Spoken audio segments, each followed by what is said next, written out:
Welcome to our Presbytery meeting from Inshirin Parish Church, and a warm welcome too to those joining us on our YouTube channel.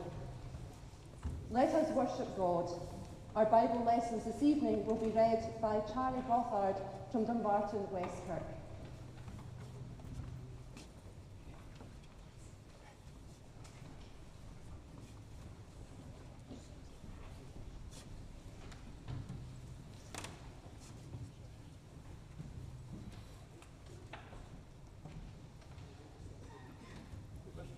Evening is from Genesis 1, verses 26 to 27. Then God said, "Let us make humankind in our image, according to our likeness, and let them have dominion over the fish of the sea, and the birds of the air, and over the cattle, and over all the wild animals of the earth, and over every creeping thing that creeps upon the earth."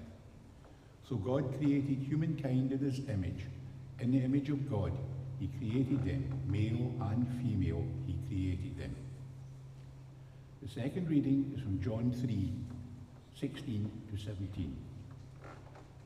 For God so loved the world that he gave his only Son, so that everyone who believed in him may not perish, but have eternal life. Indeed, God did not send the Son into the world to condemn the world, but in order that the world might be saved through him. Amen. Thank you. In our reading from Genesis, we learn that we are all made in the image of God. I believe that means we have the unique characteristic of being able to relate to our Creator. This gives us the duty of acting as our Creator does, in seeing that what we do, as far as we are able, is very good rather than harmful. It also means that as we meet with one another, we are meeting with another who is made in the image of God. How does that affect how we relate to one another? With behaviour that is very good and not harmful, perhaps? Tonight, many people will be fearing the change that our congregations and we as individuals are facing, and so we turn to the words of Jesus, words that are so familiar and yet I find so comforting. God so loves the world that Jesus is sent to us again and again to be with us even, perhaps especially in the dark days.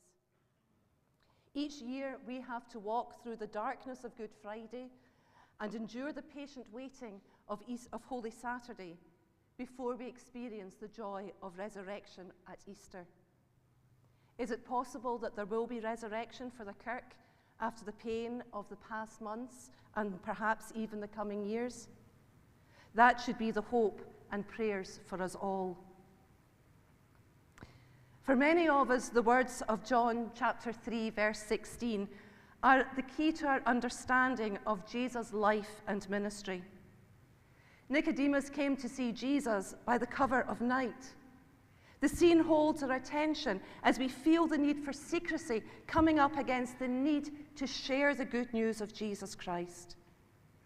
This turns around when we read verse 17. The reassurance that Jesus did not come to condemn us, but to save us. Jesus' ministry is about inclusion, not exclusion, and our ministry should follow that of Jesus. Tonight, as we debate our Presbytery mission plan, let us hold before us the knowledge that we are all made in the image of God, and that it was for you and for me and for all the people living in our parishes that God sent Jesus Christ. And let us ask ourselves, will we be able to say that our conversation tonight will be inclusive and very good? Let us pray. Let us be still and rest in the peace of God. Let us be strong and trust in the tranquility of God. Let us be quiet and rejoice in the beauty of God. Let us be open and be drawn into the depth of God. Let us be ourselves and be enveloped in the heart of God, who has made all things, loves all things, redeems all things, today and always. In humbleness, let us confess our failings to God. Living God, we are sorry for the times when we have pretended that we do not belong to you.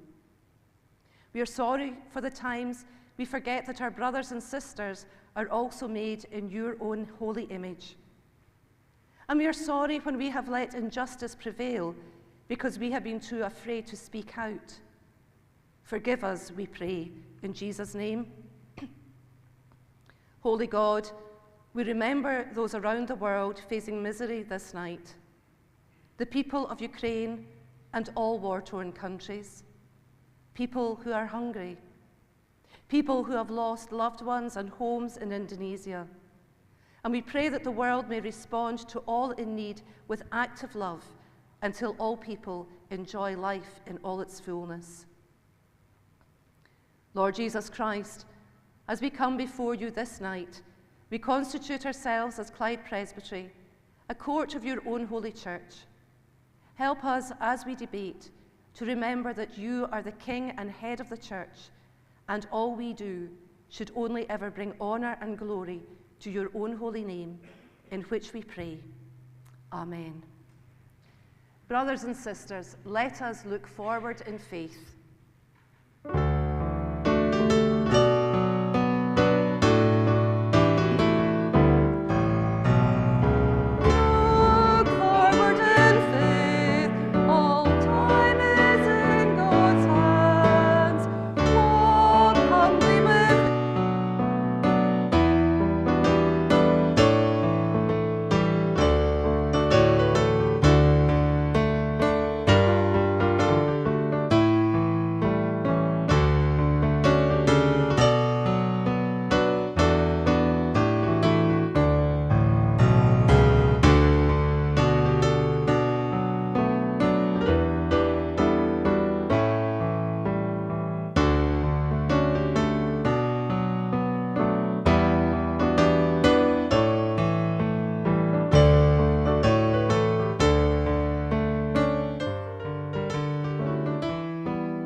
Please be seated. And I trust that all attendance and apologies have been recorded on the sederent sheet. I also draw your attention to the notices, not least the ideas for the visit of the moderator of the General Assembly in April. The minutes of the ordinary meeting on the 13th of September have already been circulated, and I take them as read. Are there any points and accuracies on any of the pages? I'll go through 1, 2, 3, 4, 5. So is the minute as a whole accepted? Thank you. Our next ordinary meeting will be on the 14th of February 2023 at a venue to be agreed, although I would put in a bid for this one. Order of business.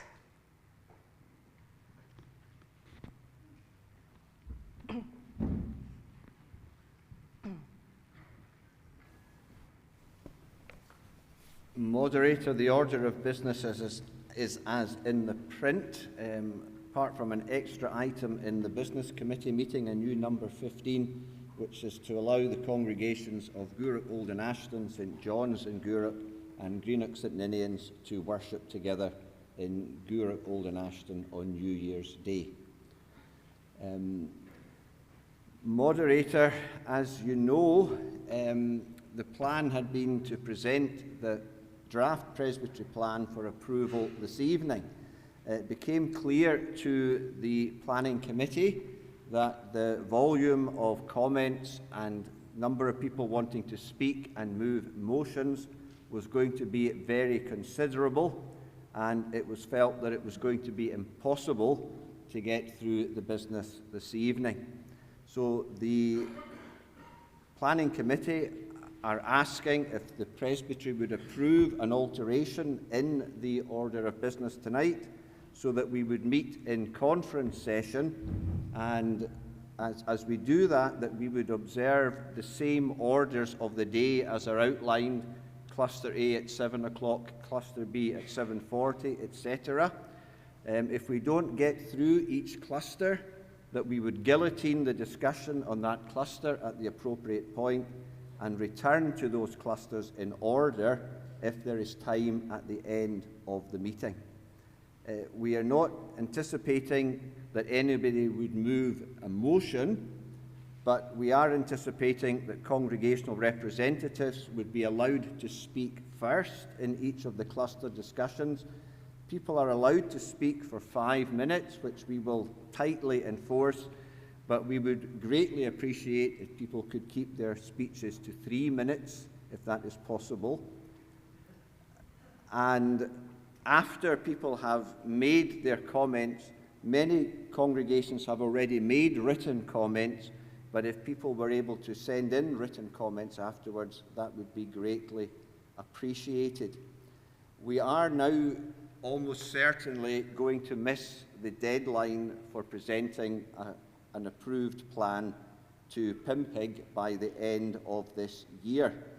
We have been in touch with the Principal Clerk and people at PIMPIG, and whilst they are disappointed that we are not going to meet that deadline, they understand. They are understanding at the moment. I suspect that they will not be understanding forever. And people may well be wondering when we would then be presenting the plan for approval. And we think that the date which would be realistic to allow for consultation would be to meet in conference session for decision about the Presbytery plan on Saturday the 4th of February. I think we would meet at 10 or 10:30 in the morning, and we would work through until the evening if necessary in order to get the plan approved. If there are any questions, Moderator, I'd be happy to answer them, but I move the order of business and this alteration. Thank you. Any questions? Do you accept the order of the day and the proposal to meet in conference session this evening?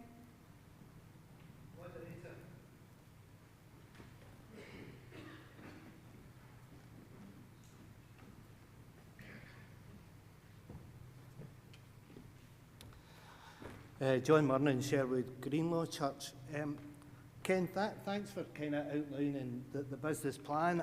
What I'm not very clear in, having spoken to a couple of others at the door, is what is the status of any comments or anything that happens tonight? What happens at the end of this? Does it go for another review and then come back? Is that what you're saying? Sorry, John. Thanks for your question, John. The idea would be that all the comments would be noted. If people give us written confirmation of what they're saying, then that would be easier for us. But we will note down all the comments. We already have quite a volume of written comments, and these would be included in the discussions which will take place with congregations and clusters afterwards. So does that mean more congregational visits still to happen or not? Thanks, John. I can't speak entirely for the Planning Committee because it's up to the Planning Committee what they will do, but I think the understanding is that there will be areas where further discussion is necessary, and in those areas further discussion will take place. There will be some areas where there's no need for further discussion, and obviously in those areas there will be no further discussion. And I think my last question is, so the plan that we've currently got is going to be rewritten basically, is that right? No. No? I'm not sure who the right person to answer this question is, moderator. The plan we have is a draft plan. The draft plan will be considered again in the light of what is said tonight. There will be potentially changes to the draft plan. Some of it will be different, possibly. Some of it will not be different. It's possible that after all the discussion, that the committee will come back with something which is very similar to the current plan. But there will be further discussion, further opportunity for people to speak to and influence the planning committee, and then a final draft plan will be presented. Thank you, John. Thank you, Ken. Can I just say that this microphone will also be on, so if you've only got a short question, is it on now? If you have a short question, stand here and that will stop the cuckoo clock effect of the lectern if it's only a short question. Thank you. Thank you. Moderator, I just say something else. The pews at the front have been kept clear deliberately, and if you are wanting to speak in one of the cluster discussions, then it would be helpful if you came and sat near the front, because then we would lose less time in the discussion. Okay? Indeed. Thank you. Thank you. I'm assuming there are no further questions because there are no other calls and no other hands. So I would like to invite, well, I don't invite, I ask the Reverend Eleanor McMahon to stand. Before I formally welcome you to Presbytery, I have to ask you, do you adhere to your ordination vows? Which were taken in the former Presbytery of Paisley, and I'm delighted to welcome you back, almost back home into the Presbytery of Clyde. I very well remember the wonderful evening we had at your ordination when you joined the then Presbytery of Paisley, and it gives me great pleasure to welcome you back home. Thank you, Eleanor.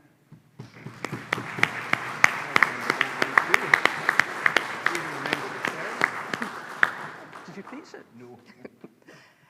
Can I invite Douglas Valance, long-term session clerk at Inverkip Parish Church, to lead us in a tribute to the late Alan Grant? And I ask Presbytery to stand. I'm not seeing anybody moving.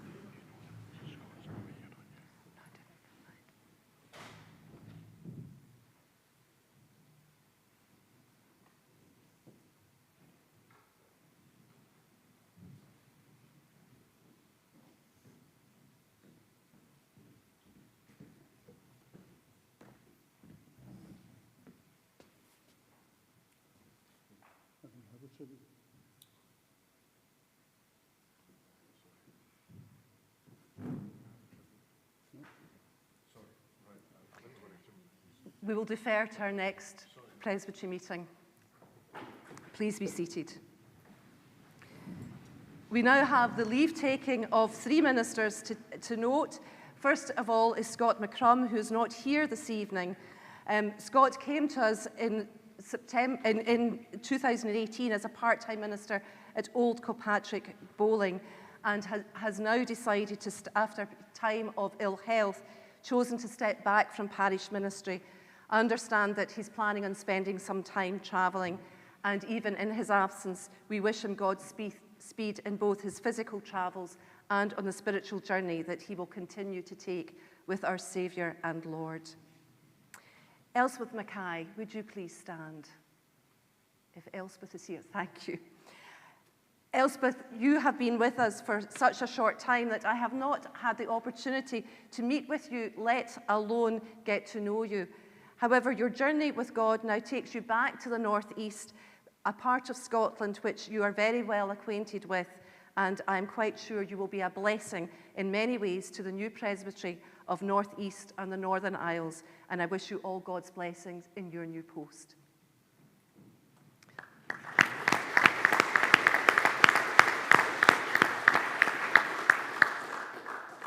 I could misquote Oscar Wilde and say to lose 1 minister is careless, to lose 3 is foolish.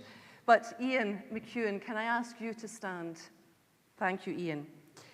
You have served the congregation and parish of Baljaffrey faithfully and innovatively since your ordination in 2008, and you have been a faithful servant to both this presbytery and the previous Presbytery of Dumbarton. You too have been reflecting on life and in general and ministry in particular, and you also feel that reflection needs to be more intentional, and so you plan to step back from parish ministry for a while to give you the space and time to discern where God is calling you to serve, and indeed how God is calling you to serve. So I also wish you and your family well on your spiritual journey, and I hope and pray that in time to come, another moderator of Clyde Presbytery will be welcoming you back home.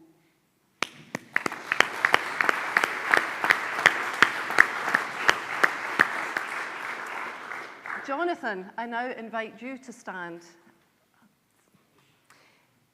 Jonathan, we are marking 10 years of service as an ordained minister of Word and Sacrament.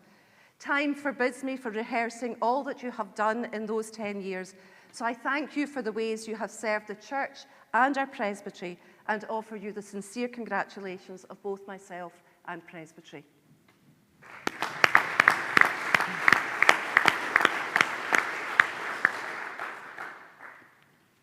And now it is my great delight to make a presentation to our candidates in training. So as I say your name, will you please come forward? Chris Barlas.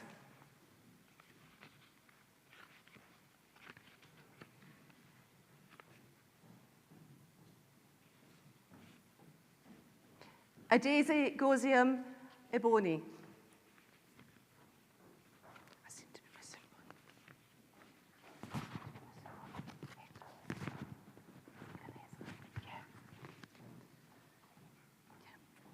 Stephen Henderson.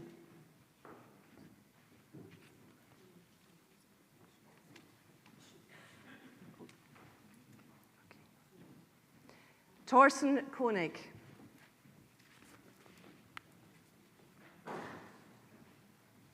And Aaron Marshall.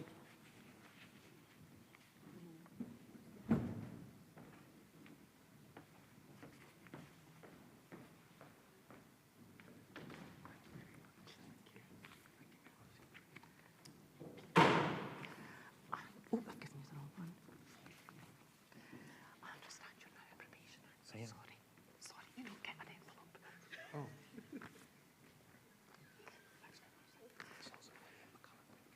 And is William here? And William McCulloch, please.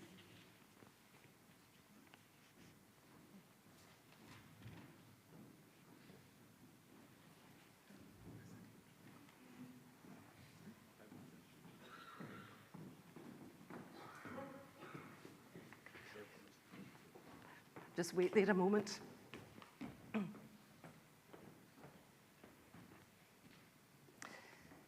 I hope that you do all feel supported by the members of the Ministry Committee in particular and by Presbytery in general, and therefore it is my delight to offer you Presbytery's support and financial assistance. Thank you all very much.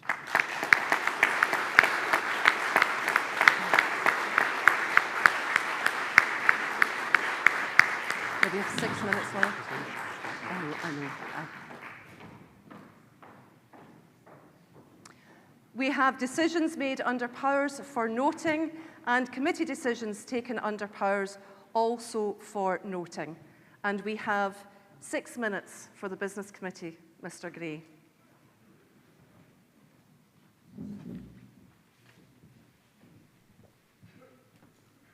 Thank you, Moderator. I thought I could get away with coming back up again. I move the Business Committee report as in the print with the additional item about the joint service in Gourock on New Year's Day. And as we do only have 6 minutes, I would say any questions, please keep them succinct. Any questions? I move to the report.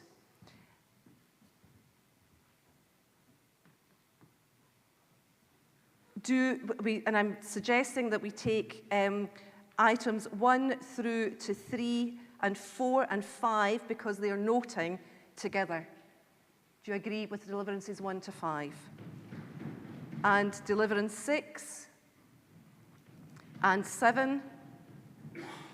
Actually, I decided I was going to take the deliverances 6 to 15 together because they're all dealing with worship for Christmas and New Year. So do you agree with deliverances 6 to 15? And then number 6, accept the notice of a motion for an amendment at our February meeting. That was rather underwhelming. We're used to it. Can I invite our Treasurer, Ian Stephen, please, to make his report, which again is taken as read. So at this moment, I'm calling for questions.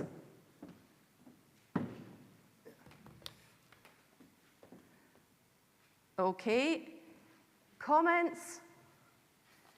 With reference to Deliverance 2, do you approve of the change of the year end for Presbytery accounts from the 30th to 31st of December? Agree to Jim Gibson as independent financial examiner? And Deliverance for 4 is noting. So the report as a whole? And you said it without moving your lips. Absolutely. Thank you. Best report ever. Yvonne, would you like to present the ministry report?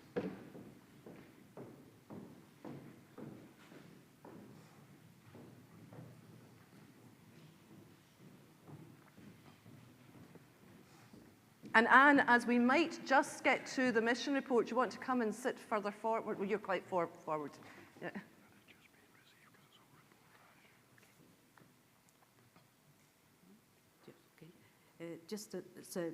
As in the print, at this time there are many vacant congregations are not allowed to call until the Presbytery plan is implemented. Many presbyteries are allowing familiarisation candidates and probationers who have completed their training and placement to work under supervision of presbytery employment in flexible vacant charges.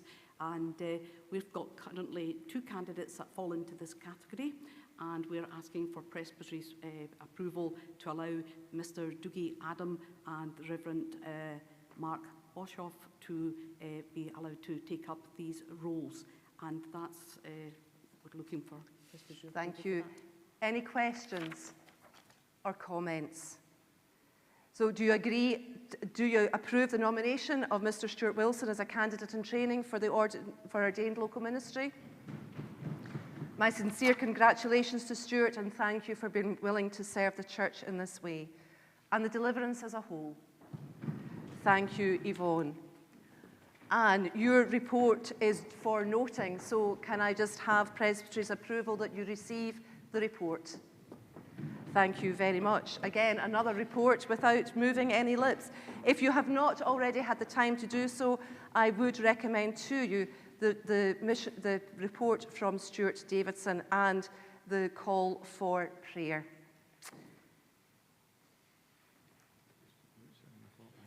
Okay, so we're going to leave stewardship and finance until later. Sorry, Robert. I'm not doing it deliberately.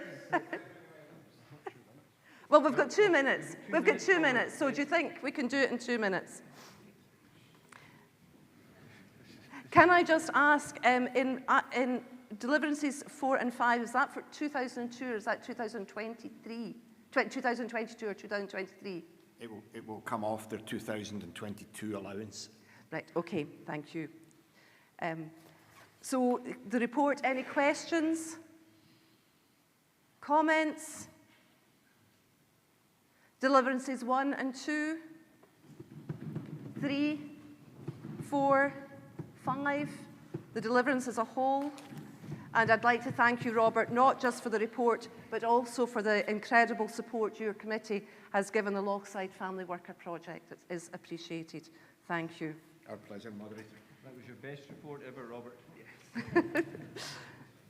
Before we invite Jack McHugh to present the planning report, I would like members of the Planning Committee and the Ad Hoc Committee to please stand in their places. Is that so they can be shot at? In the introduction to the draft plan, you lay out the timeline that has led to this draft plan. It shows the amount of work that you as a committee have undertaken to reach this stage. Is the plan perfect? Of course not, for no document produced by a human mind or even a collection of human minds could ever be perfect. Have you undertaken this work diligently, sincerely, and with integrity and a desire to promote Christ's kingdom on earth? I have no doubt. Therefore, I would like to offer you my sincere thanks for bringing us to this place. Therefore, I would like to offer, and for bringing us to this place and for all the work you have undertaken in the past year. And I ask God's continual blessing upon you all.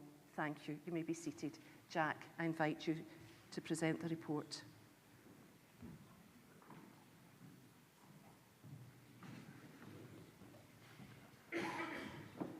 If we all do it. If we all do it.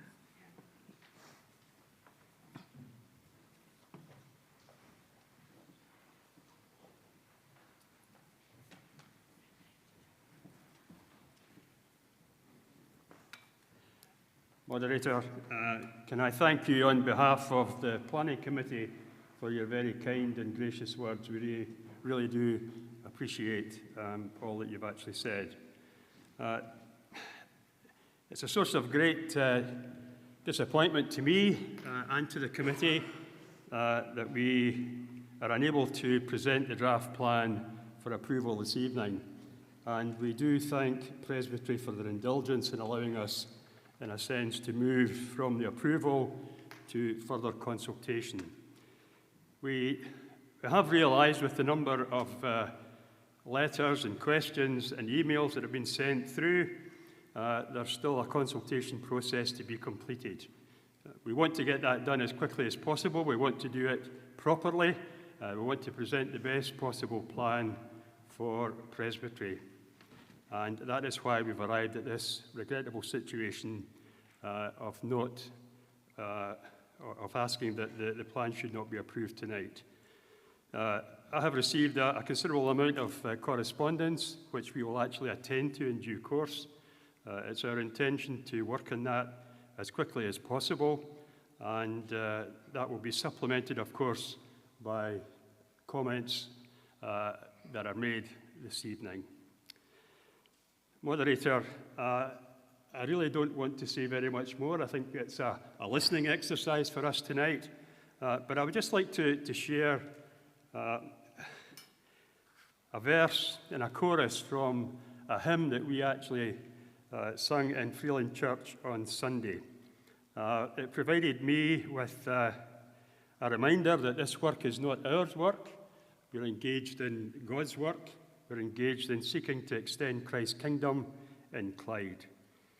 But this encouraged me, and I hope it encourages us tonight as well. The hymn was God Will Make a Way by Don Moen, and it goes like this. God will make a way where there seems to be no way. He works in ways we cannot see. He will make a way for me. He will be my guide, hold me closely to his side. With love and strength for each new day, he will make a way. By a roadway in the wilderness, he'll lead me, and rivers in the desert will I see. Heaven and earth will fade, but his word will remain. He will do something new today. Moderator, I present the report. I don't have anything to move in a deliverance. And that is a reminder to Presbytery that we now move into a conference session, and so there will be no amendments accepted and no counter motions accepted. We are merely in consultation in conference session. And so from the Lyle Kirk, I invite Ross Finney to speak. And if you could, in your cluster, come and sit at the front. So cluster A, those who are wishing to speak, come and sit at the front.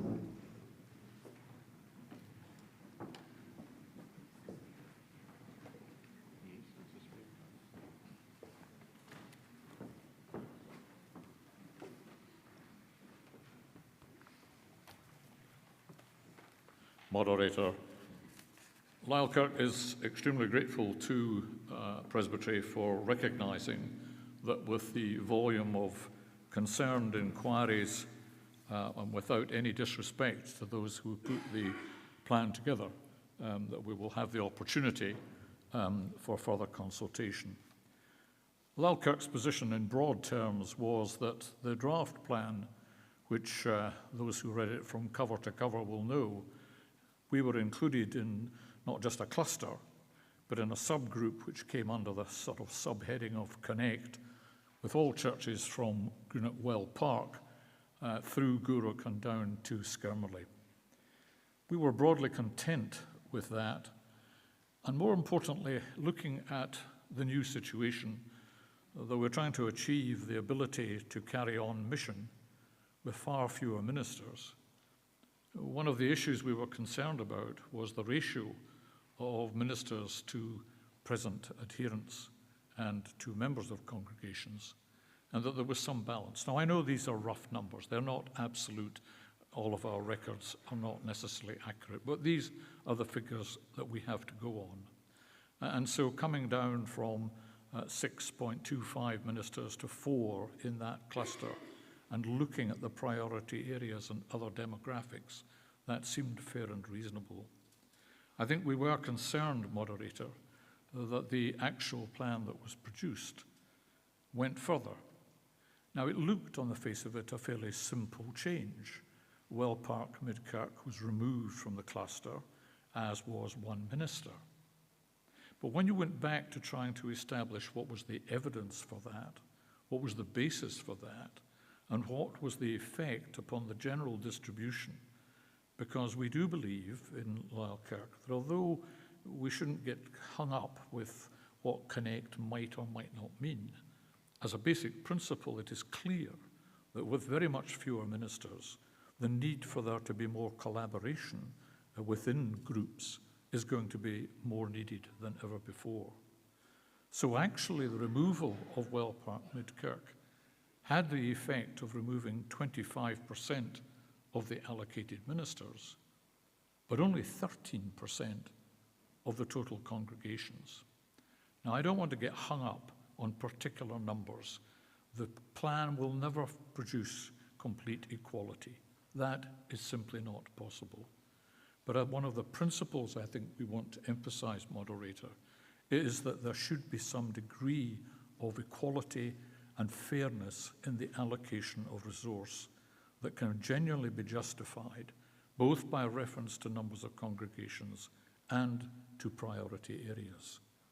And the present allocation, whereby we have Lyallkirk united with Westburn and St Margaret's, my session has no objection to the good folk of any of these two congregations, none at all. But we do have a deep concern that that allocation produces a congregation that places a huge burden on whomsoever its minister might be. And so in looking carefully at the written submission we've made, we ask the committee to take seriously, right across the whole presbytery, the concern that there has to be some equality and some equal distribution of the scarce resource which we now have, and that to everybody it should be fair and equitable and recognize not just the numbers, but also the demographics and the priority areas that might require special skills, time, and attention. I shall confine myself to that one point, because I do understand, Moderator, there are very many who will want to make different points, and I'm grateful for your perseverance in allowing us to make that point tonight. Thank you. Thank you. I also now call on Grace Kennedy from Greenock Well Park Midkirk. Again, could I say, if you're speaking in your cluster, can you please come to the front? Thank you.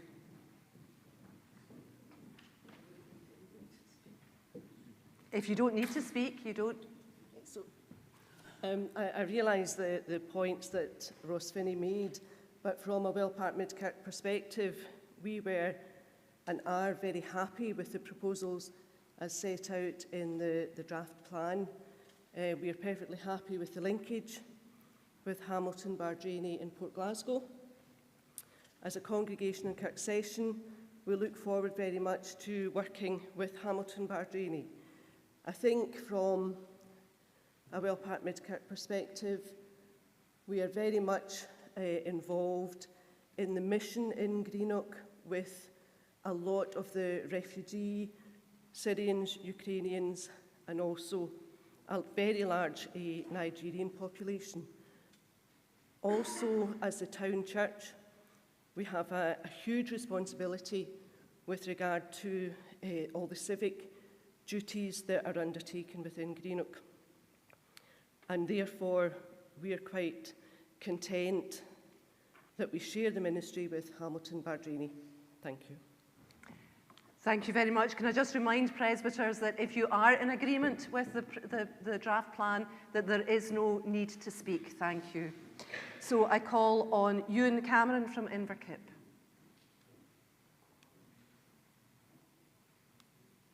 Okay, Ewan had intimated that he wished to speak. Rita Carmichael from Skermley and Weens Bay.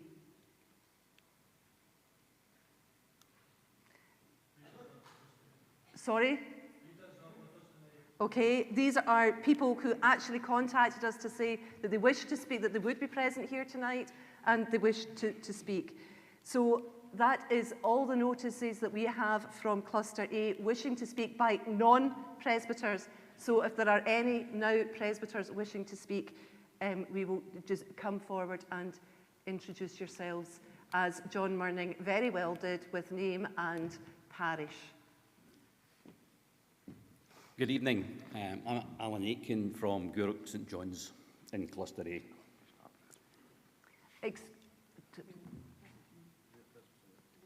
No, not Presbytery. No. Okay. That's fine. Okay, thank you. So we've been discussing our mission for several years now, since our current minister, Terry Peterson, was settled in the manse nearly 5 years ago now. We explored a vision of truly becoming a church for the community, indeed a church of the community, a hub which makes the gospel relevant in the daily lives of the local community. This vision emerged from prayer, discussion, study and our conversations as we conducted a community audit to learn how people in Gourock experience the church, how they interact with the church and what their dreams and opportunities were as well. Our buildings are located at the heart of downtown Gourock, with the most notable landmark of our clock tower, and the buildings are in use every single day of the week by a variety of organisations and groups. We've invested significantly in the infrastructure of our buildings with the National Heritage Lottery and Heritage Environment Scotland joint funding grant of £250,000 for the restoration of the clock tower, and committed to a heritage project centred around our sanctuary's stained glass windows, including our Faith and Hope window by Burne-Jones and William Morris. And as we celebrated our 175th anniversary, we installed a new stained glass window in celebration, supporting a local artist and creating more opportunities for artistic partnerships. We even had a group of church members who undertook an SQA accredited qualification in tour guiding and customer-facing skills to conduct tours of the church buildings and share our heritage and history with visitors, including cruise ship passengers. So much for the history lesson. We're not only good at spending other people's money on our church buildings, we also spend our own money too, with recent additions of 2 new boilers for the heating system, a new organ, along with the appointment of a gifted full-time organist in Philip Norris. And we are about to put a new kitchen in the church manse as well. Through the Heritage Project, we engage with local community groups, schools and interested individuals, hosting stained glass workshops to assist in the design of our new window. This, along with our community audit conversations and our participation in the locality area community engagement group, have been a real eye-opener to the possibilities of a fuller and wider community opportunity. Indeed, our monthly bowl and blether sessions and the other new mission partnerships are further demonstrations of this. We've engaged with the PMP with a degree of optimism and realism, and are generally in agreement with the direction of travel in terms of the future of the churches of Gourock as outlined in the draft plan. That said, unsurprisingly, we do have issues and concerns with several aspects of the draft plan, which we documented to the Presbytery Clerk on the 14th of November.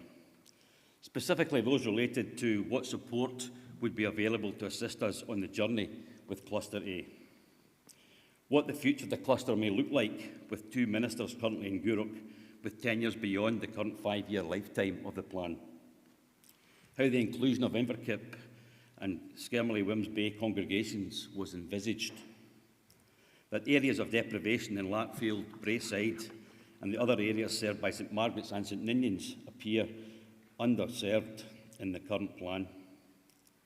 No obvious or specific consideration have been given to the needs of church youth organisations, certainly no reference, when in many of our churches today our youth organisations are actually where the majority of the young people in our churches today are to be found.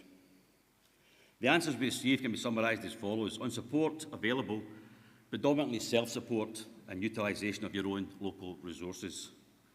On 2 ministers in Gourock and the inclusion of Inverkip and Skermley-Wims Bay, the response was new news, not previously discussed nor indicated in the draft plan itself, for a larger union of the 4 churches in a team ministry structure under a team of 2 ministers. This was supposedly because of our enthusiastic support, which we do have for Connect, which so far hasn't really engaged to any true extent with Inverkip or Skermley-Wims Bay. On the areas of deprivation and youth organisations, we were given essentially no answer. Interestingly, I joined a call hosted by Boys Brigade Scotland last week, where they had decided to encourage companies to engage with their churches to ensure their voices were heard. In conclusion, let me summarise from Gourock St John's. We are in broadly general agreement with what seems to be the direction of travel for the church in Gourock, though we have significant concerns for the areas of deprivation elsewhere in our cluster that run underserved in this plan. And for the avoidance of doubt, we are absolutely dependent upon our friends at Old Gourock and Ashton developing a shared vision for Gourock as equal partners with all that this entails. Can I ask you to come to a conclusion, please? Yeah, it's just going to be 2 seconds, yeah. That when we accept the remissioning of our church buildings as a community church and hub where different forms of worship and mission can be explored and not just a community centre. And finally, we really do feel that a more logical grouping of churches serving Port Glasgow, Greenock East End, Central Greenock, Lerkirk St Margaret's, Gourock churches, Larkfield, Inverkip and Skermley-Wims Bay is worthy of further exploration. And that's our feedback as far as the plan goes. Thank you very much. Thank you. We really do need to stick to the strict 5-minute rule so that we allow all those who wish to speak to speak. I invite you to come forward. And again, to introduce yourself, please.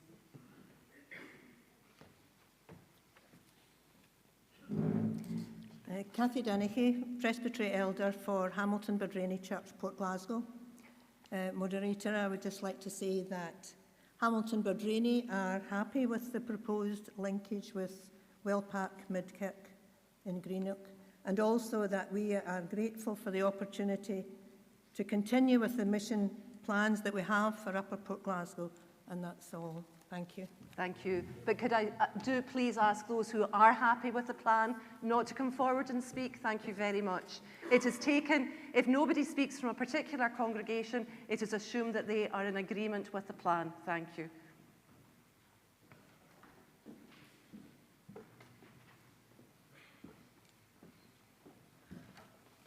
Moderator, Moira Hellier, Presbytery Elder and Session Clerk from Greenock St Margaret's. We thank the committee for the work put into the draft Presbytery mission plan. We recognise this as a massive task, but we do feel, however, that there have been inadequate communication between the committee facilitators in our Kirk session or our cluster. The consultation visits with open-ended questions and no proposals to interact with or discuss have meant that we've not felt it easy to engage. Receiving the proposal in the format we did with such a short timescale to consider has also made it far more difficult for us to bring the congregation along with us, as they now feel this is simply a done deal being imposed on us. The proposal we've been included in was not discussed in any way at our meeting. It didn't have to be this way, and we'd like to record that we would have been happy to discuss proposals along the way so that this would not have been a surprise with a rushed response. Having said that, we're willing to go in part of the direction indicated in the draft plan and to explore the union with the Lisle Kirk, but we don't feel that a union including Westburn is maybe in the best interests of our 2 priority area parishes. In a plan that's supposed to be about mission, this proposal is actually counterproductive to the mission of the church, as it leaves 2 significant areas of deprivation understaffed and reduces ministry in our cluster area below the threshold that is sustainable for ministry in deprived areas. leaving us with serious concerns about the proposed plan for Cluster A. There's unease circulating as people perceive the church leaving behind deprived areas and small churches. An option that would make more sense for our perspective here in Greenock would be for Westburn and the Wellpark Midkirk to unite, thus having one minister for the geographically and populationally small yet very deprived parish, and then for St Margaret's and the Lyallkirk to unite with one minister. We recognise this would require the two Port Glasgow churches to pursue a relationship which seems to be more sensible. We can see the positives for the mission of the church in a union of St Margaret's and the Lyallkirk, and we look forward to continuing to pursue our emerging vision for mission in the St Margaret's area, with leadership, more support and less burden of bureaucracy to be borne by the same people. We'd also like to record that we value Connect and that the next round of planning in 5 years may well encompass more of that original vision. So we propose formalising a parish grouping that would enable continued building of the relationships across the whole area. We wouldn't want to lose what we've built with the other 5 parishes, and we hope that however the configurations of unions work out, we can continue to build towards that larger vision for the church. Again, thank you for your work. Thank you. And seeing that you have prepared your report clearly on a computer, would you please email that into the office? Oh, that's what I call efficient. So anybody who has not already emailed in what they're saying tonight, please do email them into the office. It will make it much easier for us to pass on the comments to the Planning Committee.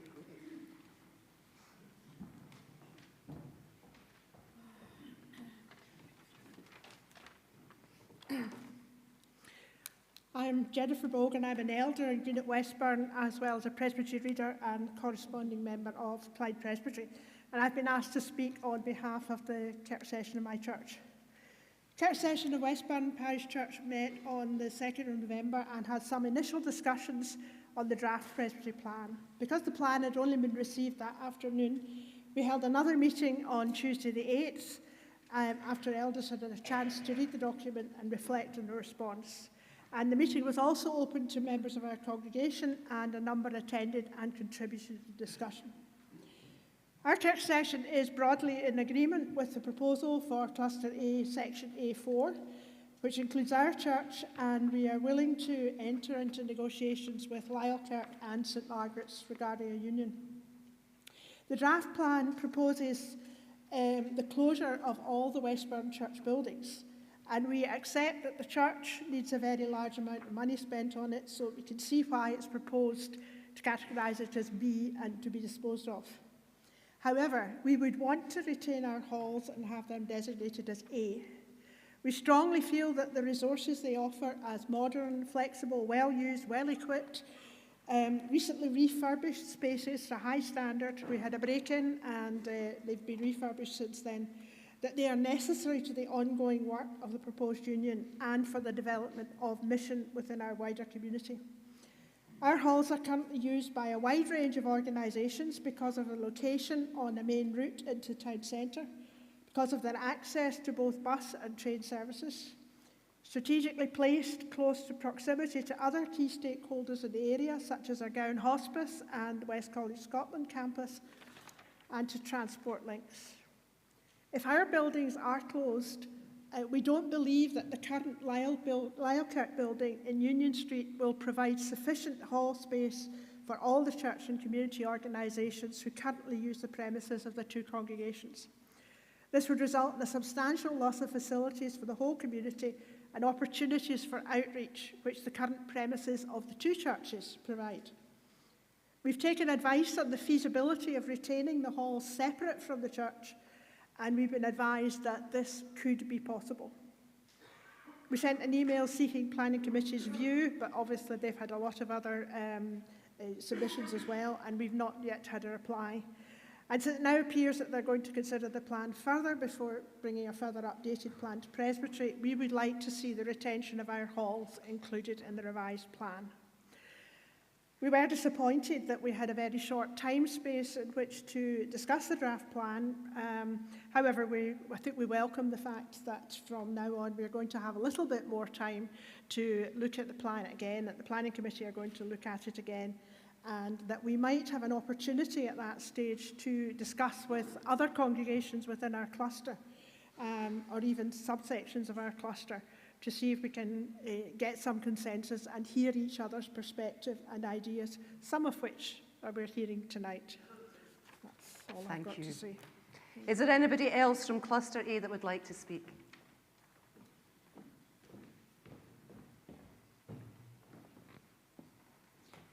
Moderator Karen Harbison from Westburn Parish Church, and also interim moderator at Skelmerley, Weemsby and Inverkip.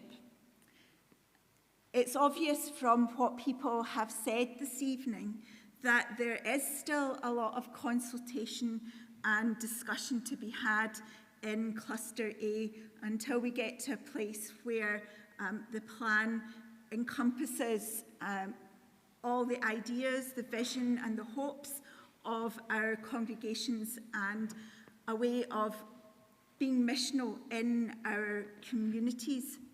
So my point really is a question to the convener, if that's all right. Questions are always appropriate. To ask, how does the process go from here? Which I think was partly what John was asking.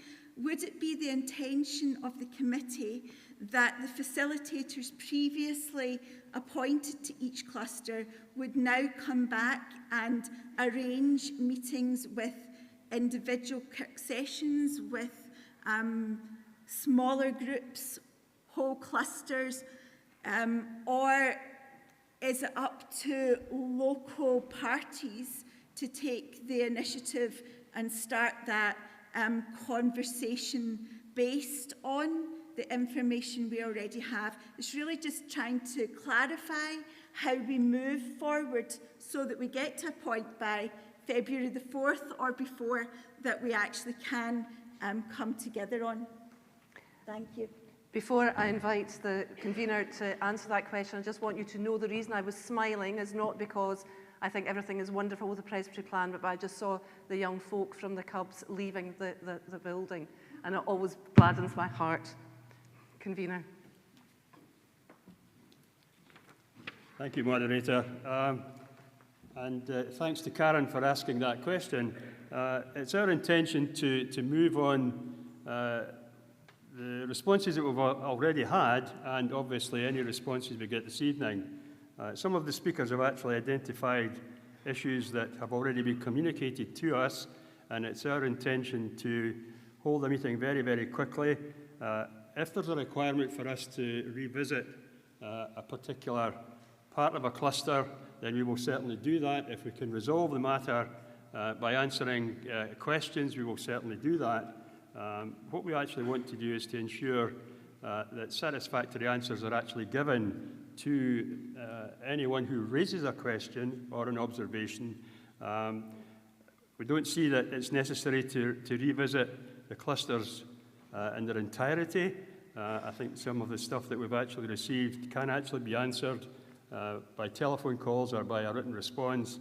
And it certainly would be our intention that the people who carried out the original consultation will actually return to continue that consultation because they have been with that from its birth, and it seems a pointless exercise in many ways to involve new people in that consultation. They will not know what's actually been said previously. And I think that's, certainly to my simple mind, that seems to be the best approach. And we will put that into practice very, very quickly because we're conscious that we'll be approaching the holiday season very soon, and we need to get something organised so that we can actually meet this new deadline that we have. Thank you, Moderator. Thank you. Any other questions specifically for Cluster A? Thank you. We have managed to move through Cluster A in less time than we intimated, so please note that whatever time you were given for your cluster, it's now 10 minutes earlier, and that may change as we go through. So I invite those from Cluster B who would like to speak to come and sit in the front pews. And there are some folks that I already have intimation that they wish to speak, so I call upon Elizabeth Coburn from Inshinnan Parish Church, and if Alan Benny needs to speak, I ask him to stand by. I understand he won't be speaking.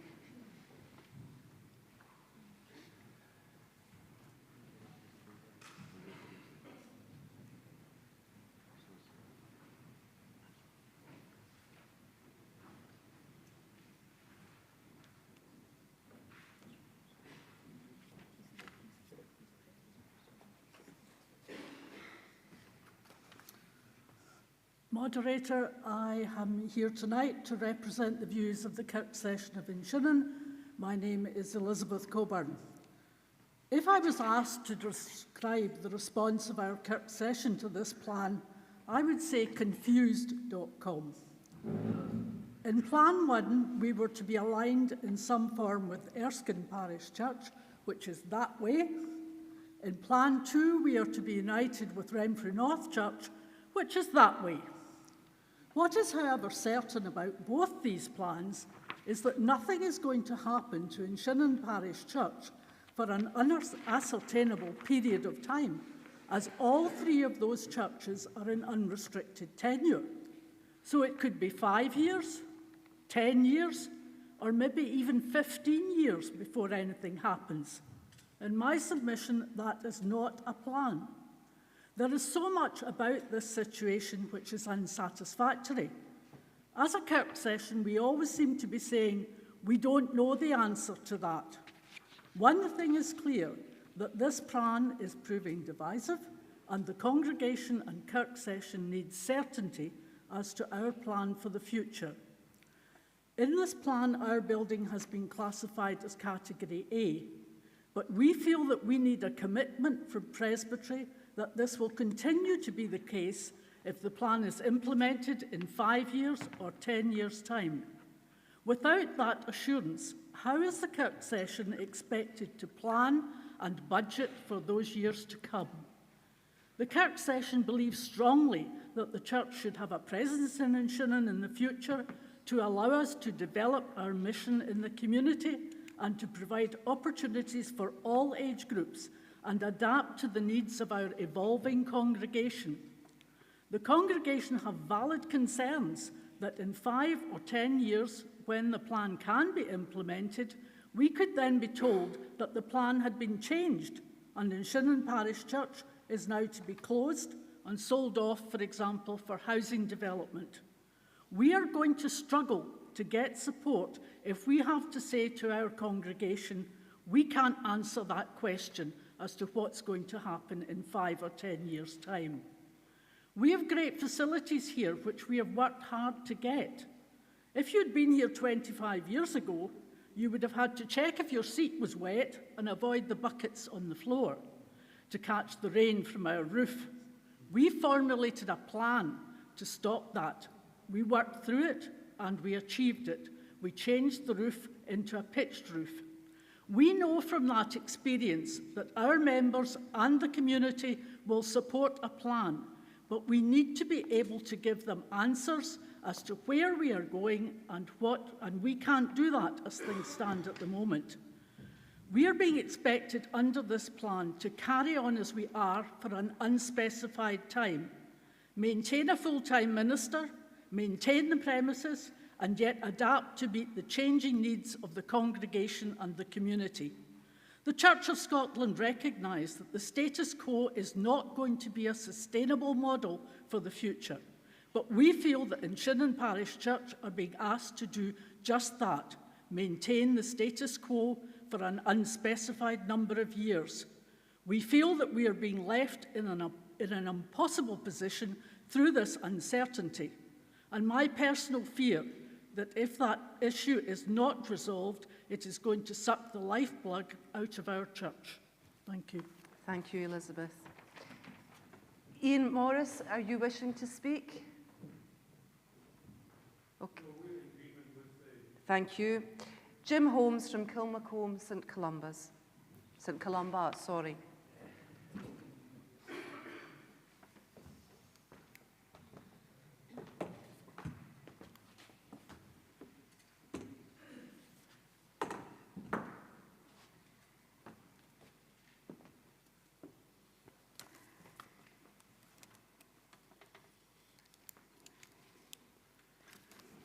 Jim Holmes, Session Clerk, St Columba, Kilmacombe.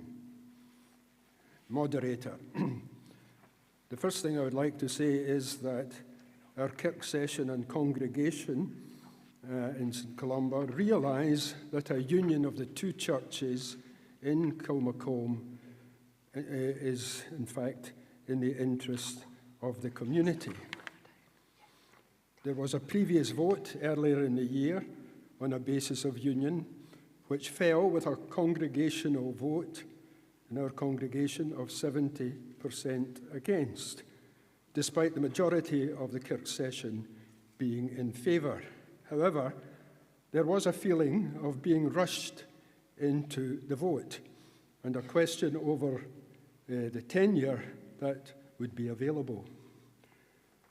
The Kirk session now believe that a vote would be in favour of a union at this time, and it would be in the interest of carrying out God's mission within the whole community. However, we are concerned over the categorisation of the St Columba building being that of B, and hence not the preferred building. According to the AMBER results, St Columba achieved the higher score of 83% against the Old Kirk's 75%. And whilst both church buildings are central to the village, St Columba is easier to park at with a large car park that also has electric chargers with it, as well as ample available street parking. The community piazza area is also adjacent to the church building, and this has helped determine St Columba as the preferred building for our current ecumenical Christmas celebrations. St Columba's vision for mission is of a town centre church, ecumenically engaged in developing community mission and outreach. The local ecumenical partnership has restarted after COVID restrictions were lifted. This involves all the churches within Kilmacombe. And this coming Christmas, the partnership have agreed on the use of the St Columba building as their preferred option after an open-air carol concert in the adjacent piazza, and then an invitation for those attending to go up to our church for a short service of worship and refreshments. On a missional basis, there was a comment made that there was no chaplaincy associated with the congregation and St Columba's High School. But this is factually inaccurate, as St Columba's School has always used the building on a weekly basis and for special events. Before the last incumbent left, a youth ministry worker was employed by the congregation who carried out chaplaincy work, as well as running youth clubs and running summer mission weeks. The present locum has been involved with school assemblies in St Columba's, remembrance reflections, and has been asked to conduct Christmas celebrations in the Kilmacombe Primary School. It would be hoped that under a new minister that this could be further developed. And we know a submission has been put into Presbytery by St Columba's School, and I'm sure it reinforces some of these points. Another ecumenical and missional event is the long-standing weekly meeting that has members from other local churches joining for a time of worship and fellowship, usually with a guest speaker, and one recently from the Port Glasgow Food Bank, which the church supports. We know that there would need to be adaptations to the building, perhaps a more eco-friendly heating system, an upgraded AV system, but we do not claim to be a perfect building, just the one that has the greatest potential for furthering Christ's mission in Kilmacombe. We acknowledge that there had been agreement to abide by the decision from the group of 3 people from Glasgow Presbytery, but the costs that they gave to fix the water ingress from the tower and the issue with the hall roof were grossly overpriced. Indeed, Can I ask you to draw to a close, please, Jim? Right. Thank you.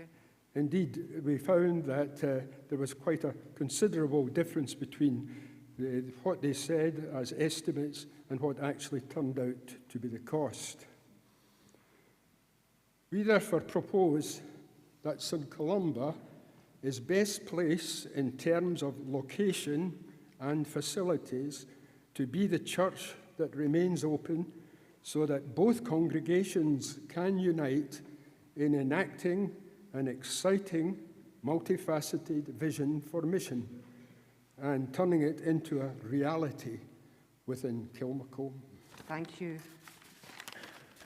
Sorry, a late request to speak, and I didn't take Dick Hughes in order from Bridge of Weir, St Machars, Ranfurly.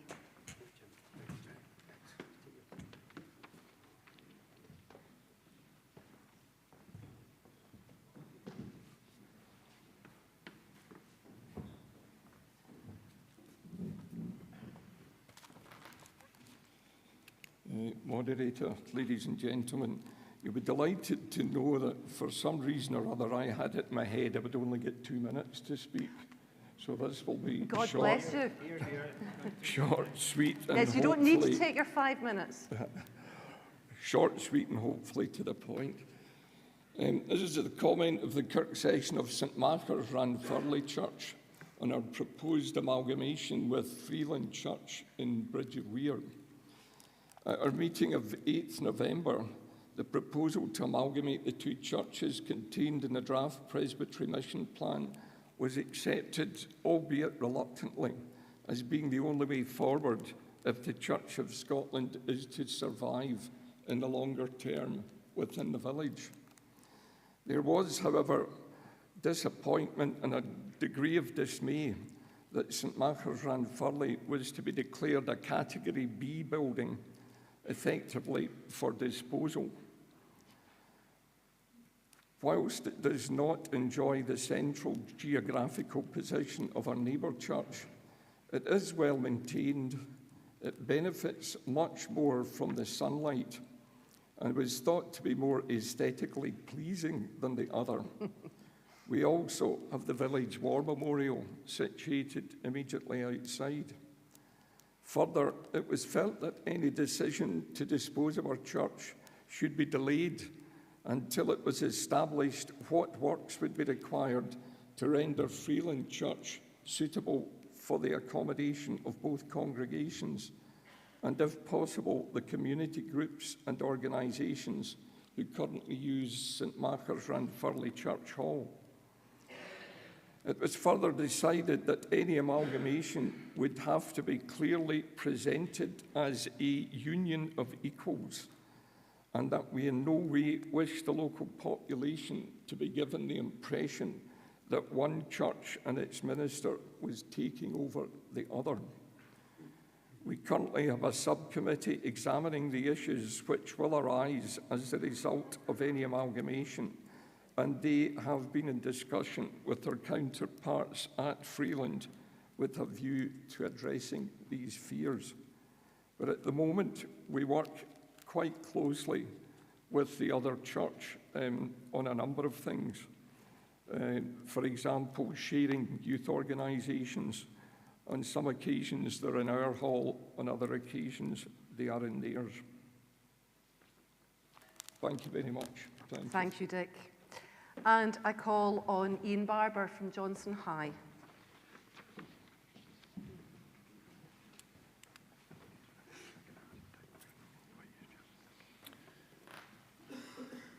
Moderator, members of Presbytery.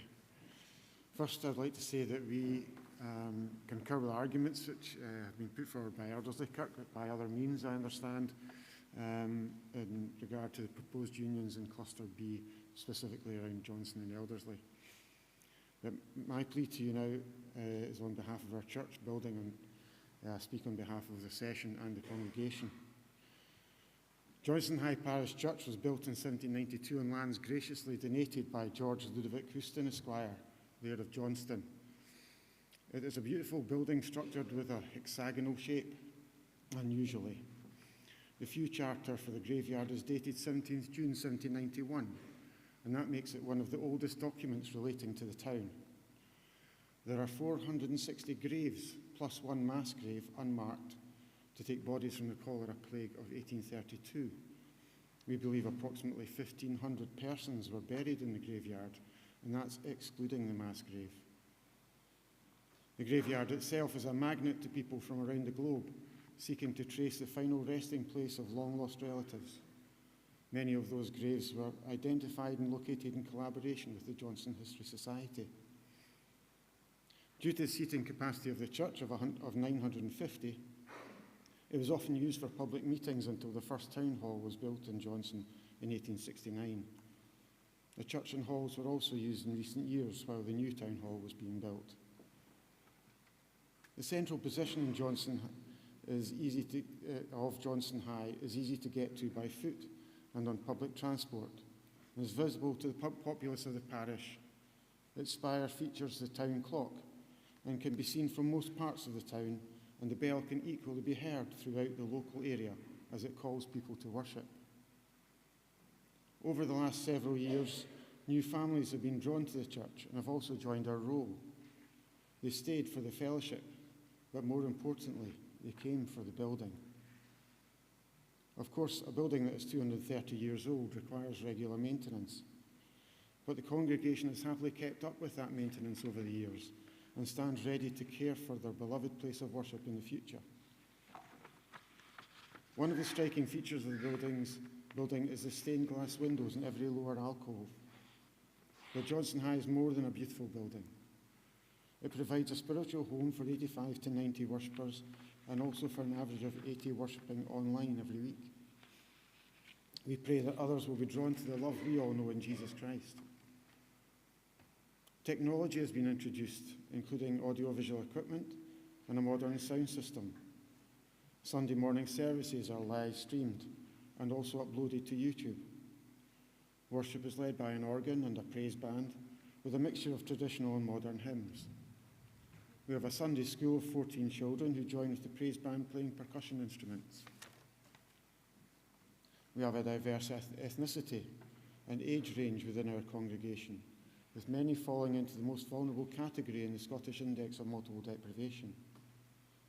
Due to the close proximity of the church, people can attend worship, and also the youth organisations by foot, as many do not have the financial means to own a car. To date, we have supported 4 families from decorating their whole flat to sourcing and providing furniture, clothes, etc. We have also provided families and individuals with financial aid for heating their homes and feeding their families, and still maintained our church building and given our full allocation of around 60,000 each year. Our food bank is open to anyone in need of food, toiletries, etc. We also work with Johnson Business Consortium, helping families first. Johnson High Parish Church has played a vital part in growing God's kingdom for many generations, and still has a massive potential to continue that for many years to come. We are asking you to reevaluate the designation of the Johnson High Parish Church building from Category B to Category A. We place ourselves in God's hands and in yours. Thank you for your attention. Thank you, Ian. Jim Glenn, I have a note that you were going to speak if required. Okay. Well, I was going to open to anybody else from Cluster B that would like to speak. To introduce yourself to Presbytery, please. Thank you, Moderator. Tim Maynard, Minister of Barhead St Andrew's Parish Church. I think every single representative of a church here could give a reasoned case with statistics and petitions and campaigns as to why our particular church building should be kept open. It feels slightly, it kind of sticks in my throat, some of that personally, if I'm going to be honest. I don't really feel that's the gospel imperative for us, so we're not going to go down that road. Broadly speaking, we're in agreement with the ministry allocation. In fact, we are in agreement that the ministry allocation for Barhead and Neilston should be reduced from 3 to 2. To my mind and to the mind of our Kirk session, it feels very much still as if this is a plan that's being driven by old school Presbytery mission planning, those ministers on full tenure, and I speak as a minister on full tenure. I think this is a nettle the Church of Scotland should have grasped many years ago. I think it's completely out of date for our modern situation. That's for another time. Somebody needs to take that to the General Assembly. But it feels as if we're trying to do Presbytery mission planning based on when ministers are stepping down, and that's completely wrong. We believe strongly in a team ministry. I'm very disappointed that there are very few team ministries put forward as part of this plan. Parish ministry is dying. across Scotland. It's absolutely dying. One minister, one parish is dying. We believe strongly there needs to be new ways of doing things. The best missional opportunity for Barrhead and Neilston, as supported by our Kirk session, as supported by Neilston Kirk session, is for a team ministry with 2 ministers serving the whole parish and sharing that ministry. We believe in that very strongly. We very strongly disagree with the categorisation of B provisional. It's not in the Act. We believe it's completely against the principles. The Church of Scotland have said all buildings should be categorised as A or B by the end of the plan. B provisional is a fudge, a complete and utter fudge and a dereliction of duty. And to say that we have to decide at a local level how our buildings are disposed of is completely and utterly wrong. It will not bring us together, it will drive us apart. So we strongly contest the categorisation of B provisional.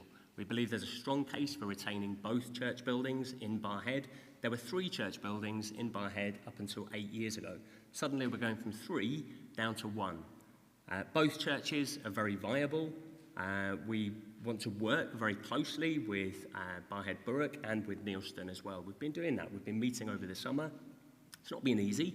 None of this has been easy, has it? But we're meeting and we're putting ourselves in that position to work together as best we can for the missional opportunities of our community.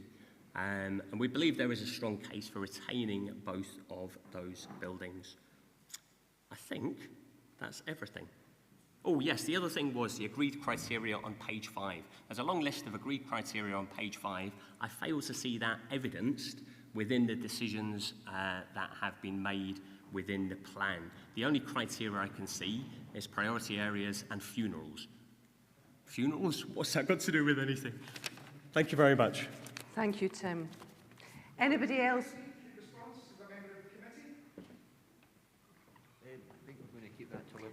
I think, yes, we're going to wait until everybody from the cluster has spoken. Thank you. Anybody else wanting to, if you come and introduce yourselves, thank you.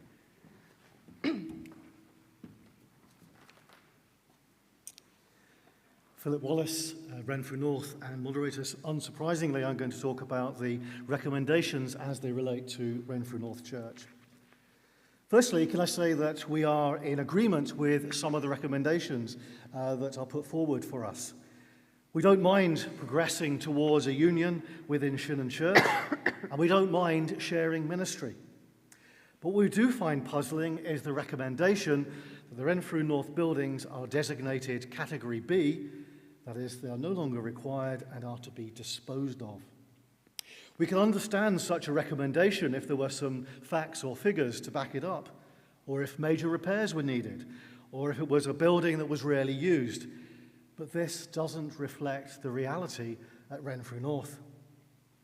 The very brief description in the draft plan at page 25 of life at Renfrew North includes the words, a busy church with healthy youth organisations. These include brownies, guides, and one of the largest BB companies in the battalion, and contribute towards the footfall figure of 300 under-18s that are in the buildings each week.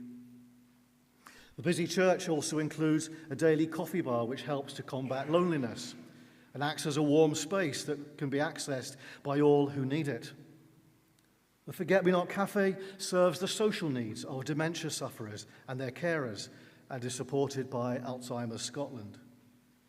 These church organisations and Sunday worship, along with other hall-lets, contribute to an average building footfall of 1,000 people each week.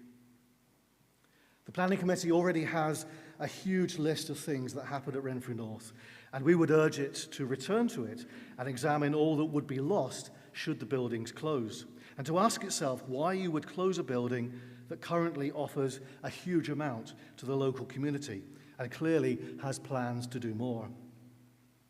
Our local councillors, MSP and MP, all understand the important role that Renfrew North plays in the local community, as do the people who have signed our online petition that's reached nearly 1,700 signatures.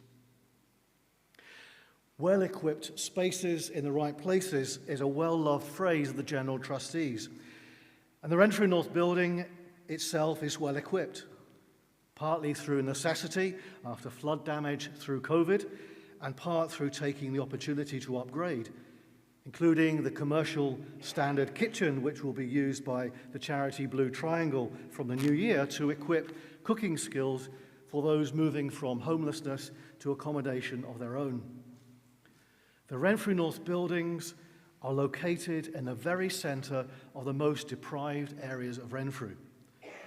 They are in the right place to help those from the streets and the neighbourhood that often drop in for a cup of tea or a chat or some practical help. These are the things that are happening now.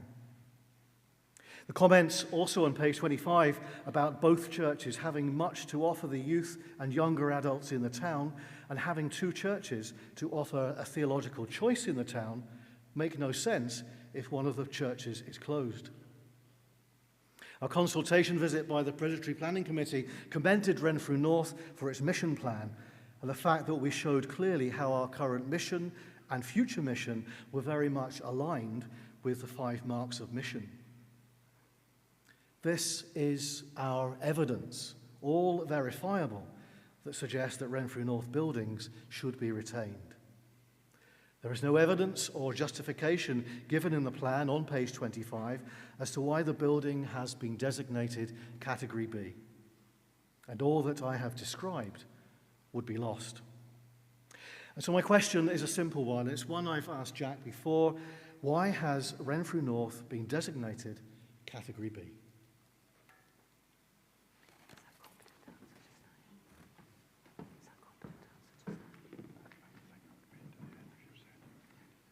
Anyone else from Cluster B?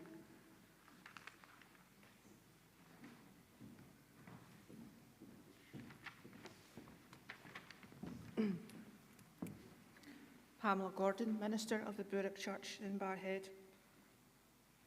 I was very pleased to hear what Tim said because we are in agreement that 2 churches in Barrhead are necessary. The great thing about being the Minister of the Bourke Church is that we have overcome a lot due to COVID. We have continued having our junior church and our numbers are thriving in that area. But just to lay that aside for a minute, I do have a couple of questions. One in particular is that Tim talked about team ministry. My concern is there a structure for team ministry? Because if there is to be a team ministry, which I'm quite open to, what's the structure for it? Because I don't want to, as a minister, to go into this blindly. And also, I'd like to speak on behalf of my elders who have been told by the committee that it is down to us which church is to close in Barrhead. How can that be put in the hands of my elders that they have to make the decision of which church is to close? Thank you. Thank you, Pamela, and thank you for keeping it succinct, because if we wish to have the answers to Cluster B answered before we move on to Cluster C, Matt, could I ask you also to keep it succinct? Thank you.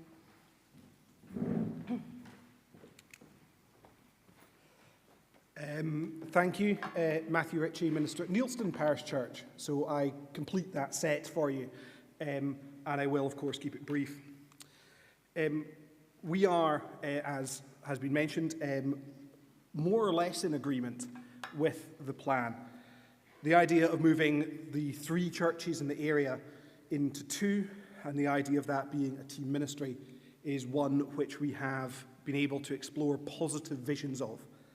It is, in fact, an inspiring opportunity, we believe, for the area, and is an area where we think there should be more representation within the Presbytery plan.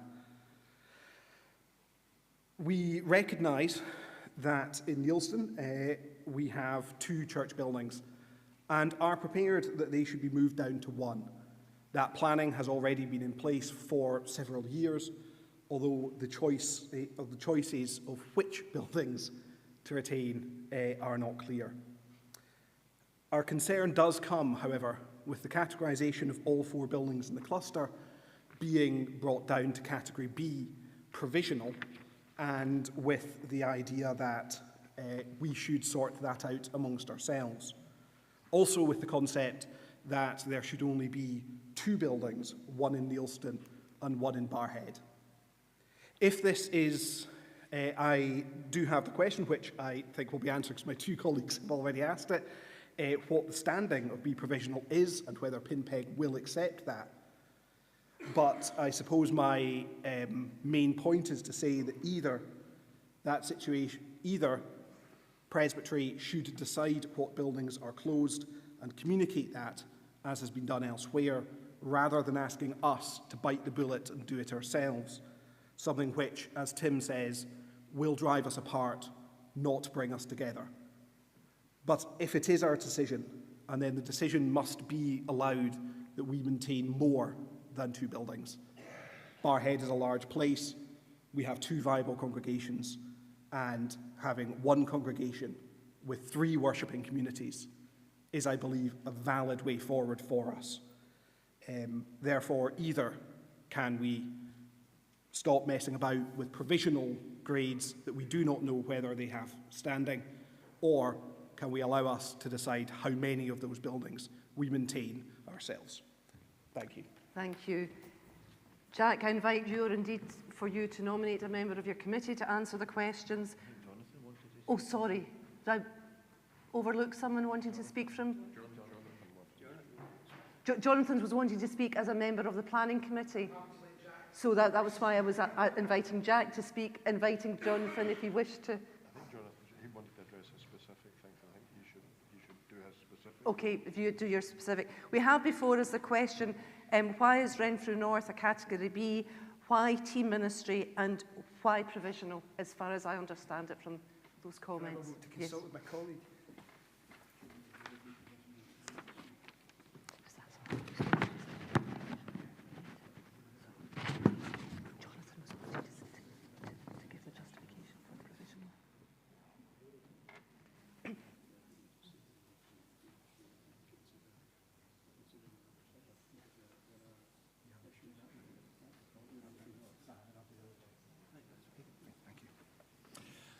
Thank you, Moderator. Thank you, Presbytery, for giving me a moment. Jonathan Fleming, Minister of Lyelkirk and a member of the, a co-opted member of the Presbytery Mission Committee, having served with the ad hoc Mission Plan Task Group. Just wanted to try and answer 2 of those questions just now, with regards to the team ministry question and to the B provisional question. Beginning with the team ministry, the answer to your question with regards to why there are not more team ministries in the document is because, despite approaching Faith Nurture for a proper clarified basis of team ministry, we are still to receive that. And we have asked on repeated occasions for that, and have still to get a concrete version of what the basis of team ministry looks like. We are aware that at the present, team ministry the basis at the moment has certain things which will again raise questions because they're still determining how you're able to determine who would be the moderator of a United Kirk session or for team with the United Kirk session. And what that obviously means is that one minister over others in the team would be the moderator of the session, and that's not something which is interchangeable as easily as perhaps some would like. The idea of co-moderatorship is something that's been discussed, and about tenure as the moderator of a session. And so these are questions which we're still seeking answers for. And that's the only reason why team ministry has not been included. We didn't want to give you the hope that could be achieved and then not be able to give you the answers that you sought. But we have very much got the vision of there being team ministries going forward, and we hope and pray that that basis will be available soon.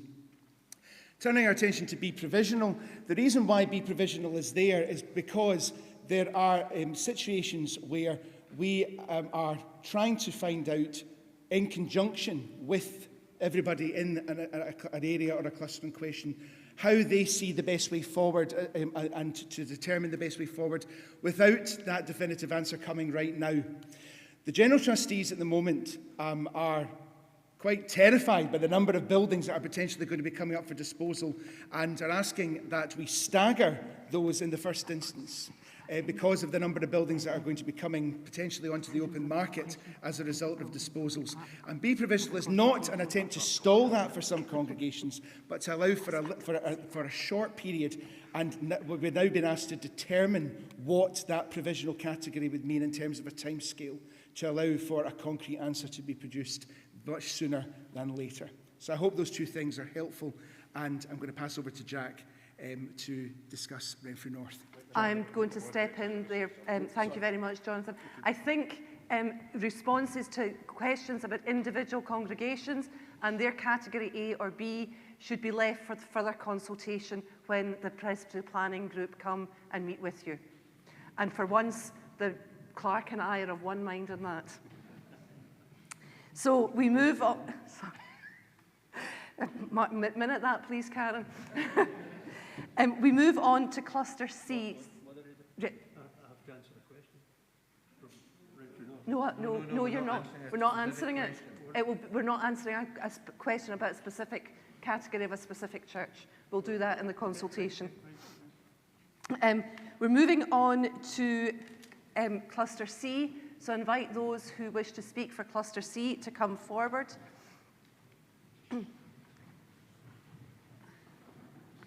And yes, of course, once your cluster has been discussed, you're free to leave. I should have made that clear. People are leaving without being told they can leave.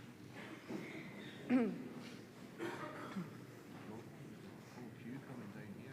Oh, here's Graham coming. Graham, want to come up here? I thought Graham was cluster. You want to come up here, Graham? Intimation that Kenneth Ritchie from Paisley Abbey wishes to speak.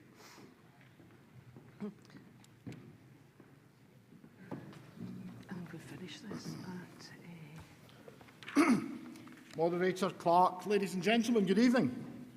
I was interested when I was listening to the elder from Inshinnan saying that confused.com was perhaps the best description of the discussions that had taken place at her Kirk session. I would have to say it's the same experience for the Kirk session at the Abbey. We accept that there is much within the narrative of the report with which the Kirk session can happily agree, principally because a lot of what is contained within the narrative are suggestions which we have been trying to pursue for the last 15 years without any great success with the General Trustees, with Historic Scotland and with Renfrewshire Council. My concern, and I'm sorry, Moderator, to return instantly to the same question which has been addressed on so many occasions by so many speakers this evening, but our concern is over our categorisation. Our first concern, I have three. First concern is over the categorisation of Paisley Abbey as a B provisional. It's an internal contradiction to some of the points which are then raised in the narrative, that there could ever be any contemplation for disposal of the building. The narrative which is attached makes no sense if that is in contemplation. But worse than that, there is in fact an internal contradiction, even more so within the document itself, because whilst we are category B on page 40 of the report, we are in fact category A on page 89 of the report. So at the very least, the Kirk session would like some clarification as to which category we fall in.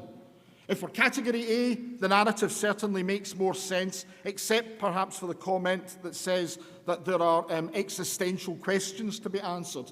If we're category B, I'm afraid the narrative makes no sense at all. Our second concern is in respect of the recommendation that we have a transition ministry. Now, the Kirk session has not been able to discern from the Presbytery plan any rationale for moving to a transition ministry. And indeed, on looking at what information we could find, which is available on the Church of Scotland website about transition ministry, it does not seem to be the best way forward for Paisley Abbey. Indeed, within the plan itself, there are only 3 transition ministers proposed. The others are in respect of congregations which are entering union, one in our own cluster and one in cluster E. We have concerns about the descriptions which we've been able to find in relation to transition ministry, and the rather tenuous link it seems that a transition minister appears to have with the Kirk session, rather than the relationship it has with the Presbytery or the IMTG. We're concerned because we have been pursuing a variety of different strategies over the past 15 years, particularly to try to raise more money to support a building which was, well, founded in 1163. And there aren't that many buildings within the Presbytery, I think, which still have 12th, 13th, 15th, 19th and 20th century parts to them. These cost a lot to maintain. And what we're concerned about is that a transition ministry answering principally to others may in fact end up with a duplication of effort, but worse, it may in fact contradict some of the things which have already been undertaken.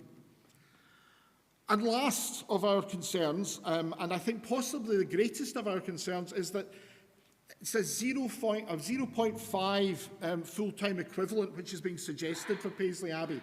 Now, no other congregation is being offered a 0.5 transition minister. The work of the Abbey is significant, and we don't think that 0.5 is sufficient capacity to continue that work.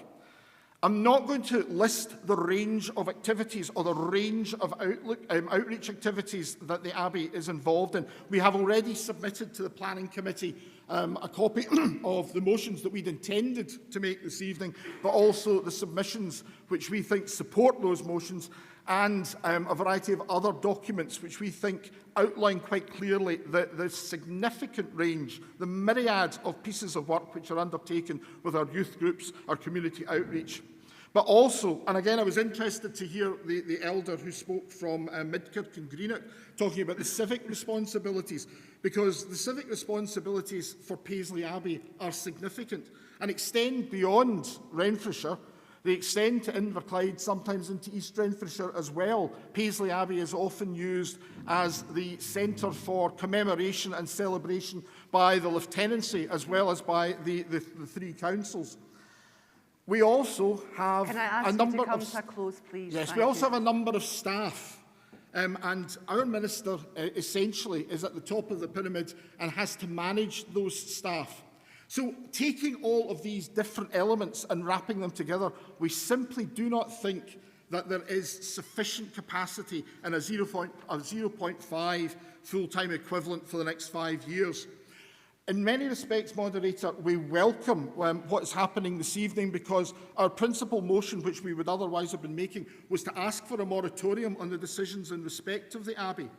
And we would certainly welcome as a Kirk session if members of the Planning Committee would come back and would consult more fully with us so that we might have a better understanding, because we think that there are better ways. Excuse me, you have gone way beyond your time, and thank you very much. I think the Planning Committee have heard what you're saying. Well, I'm glad, Moderator, because I think there are better ways for both the Abbey's ministry and the Presbytery's ministry to be pursued. Thank you. I call on Jim Jack from Paisley West.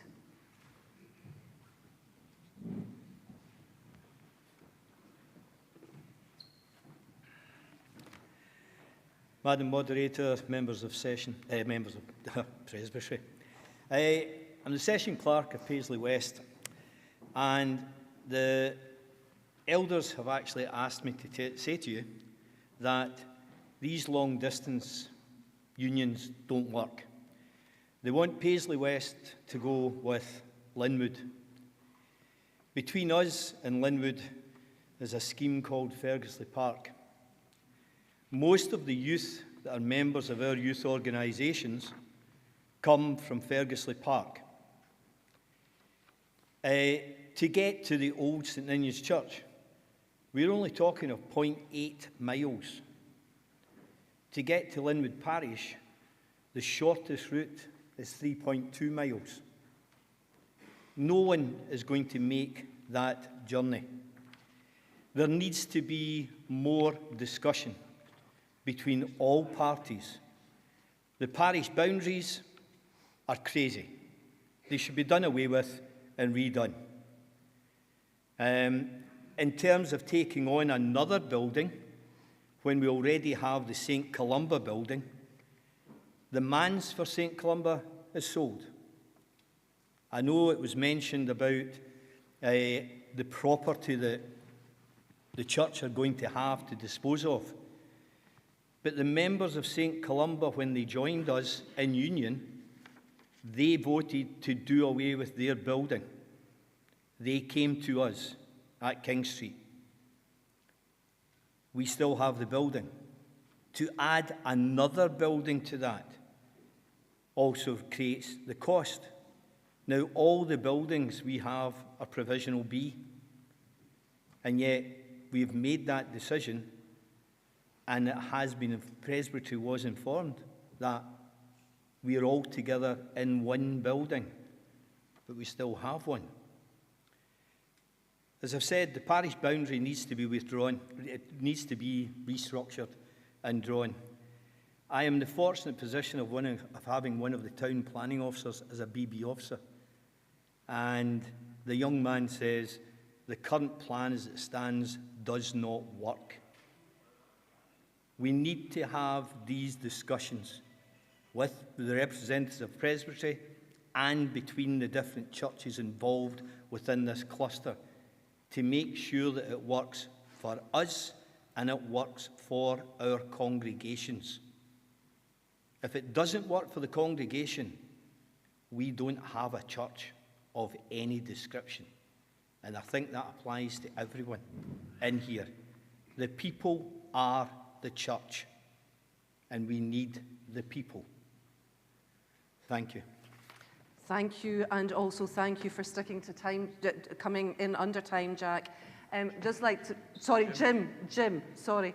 I'm used to being called that, Fred. I've got a husband with interchangeable names, so can I just say, though, that in rural charges, there's a lot more than 3.5 miles between congregations. I've got 9 miles between my two, and for a rural congregation, that is a short distance. But thank you for your comments. I see that there are other folk here from Cluster C wishing to speak, so I ask you to come to the lectern, and we'll just go from my right to left, and if you introduce yourself to Presbytery. Thank you.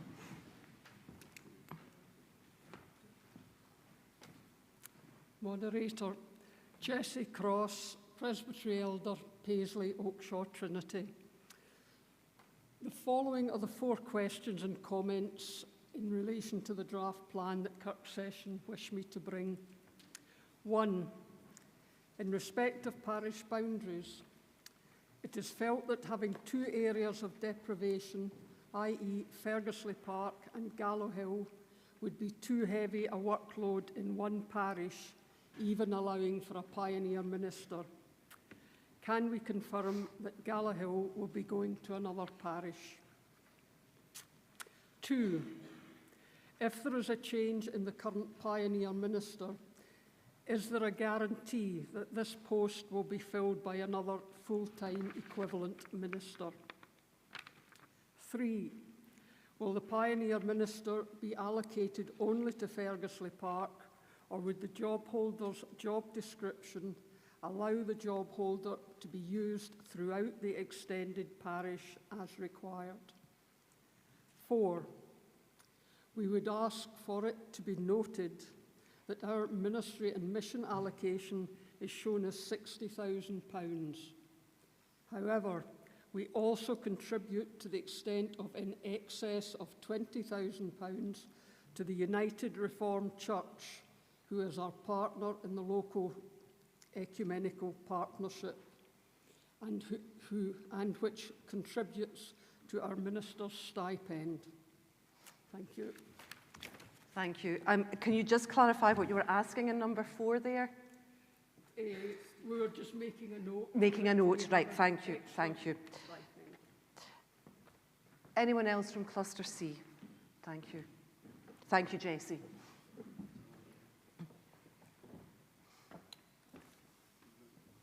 Moderator, my name is Graham Simpson. I'm the Session Clerk at Sherwood Green Law Church.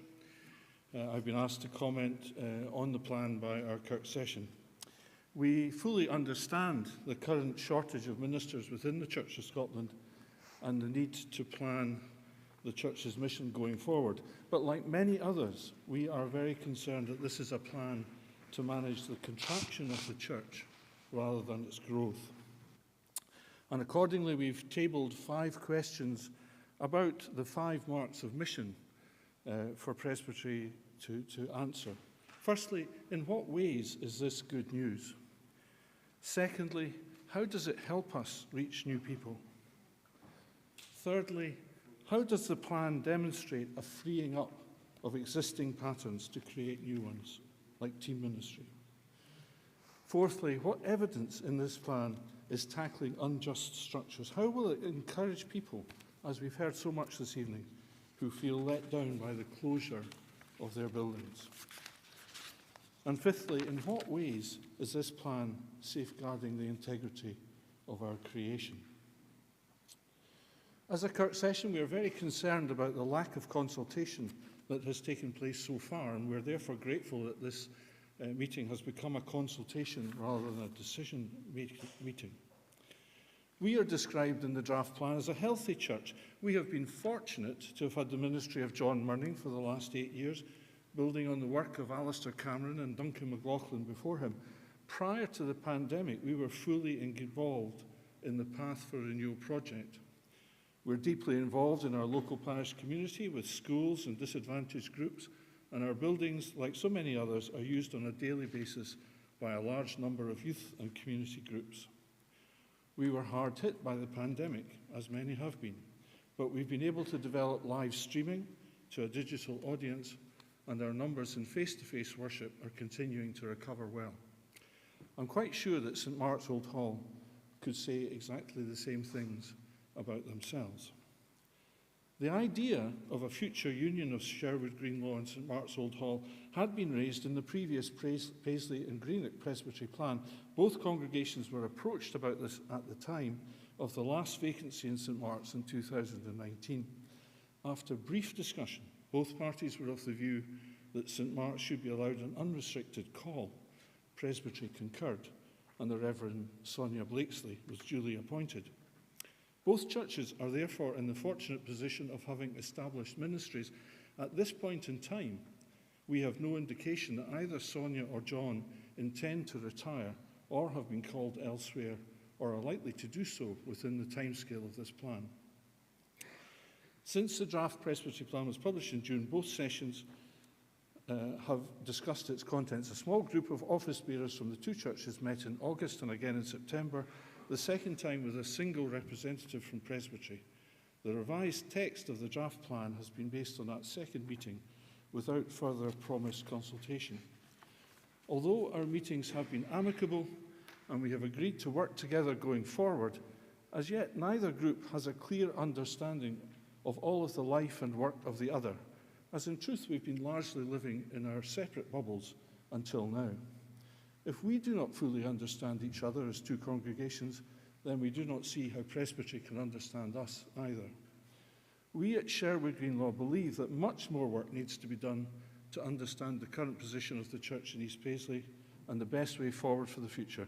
We have therefore proposed alternative language for the plan, which accepts that Presbytery intends to allocate 1 full-time Minister of Word and Sacrament post to the area in future, but gives the respective sessions and congregations the opportunity to discuss this in much more detail and to work together along with Presbytery to determine the best shape of the future ministry and mission in East Paisley.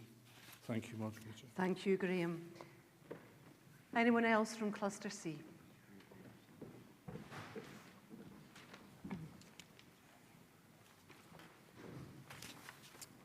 Moderator Stuart Davidson, Pioneer Minister for the Presbytery and also Interim Moderator at Paisley North Church. Paisley North Church has already submitted a 4-page document reply to the draft, to the second draft plan. What I'm about to share is just a more succinct version of that. Within that document, there's a lot of details in relation to items in the plan which are mentioned in terms of various amber reports and things that we felt were incorrect.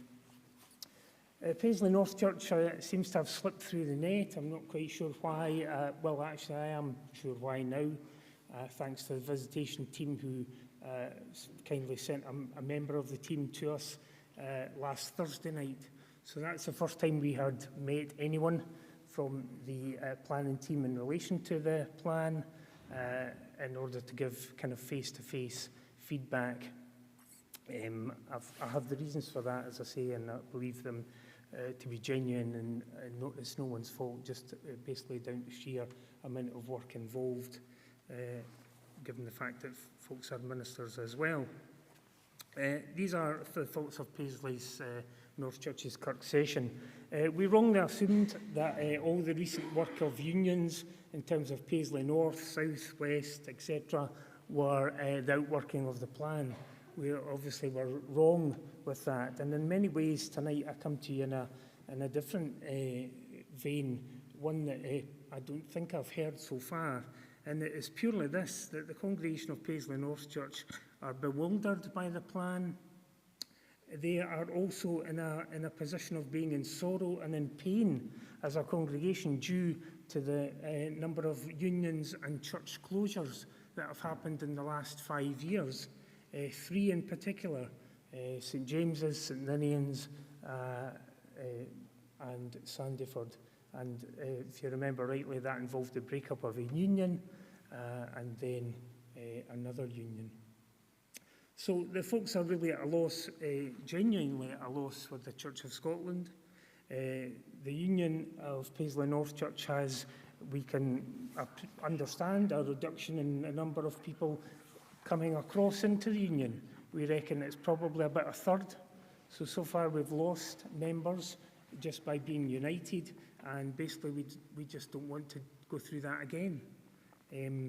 Some of the content of the plan, unfortunately, seems to be incorrect and unhelpful in relation to figures. The place of the current building is genuinely no one's fault, other than a result of history of the closures, previous closures that have happened in the town of Paisley. The current proposal to unite Paisley North Church with Oakshott Trinity, we do believe, is not any more advantageous than the place of the current building, used well by the church and by community groups.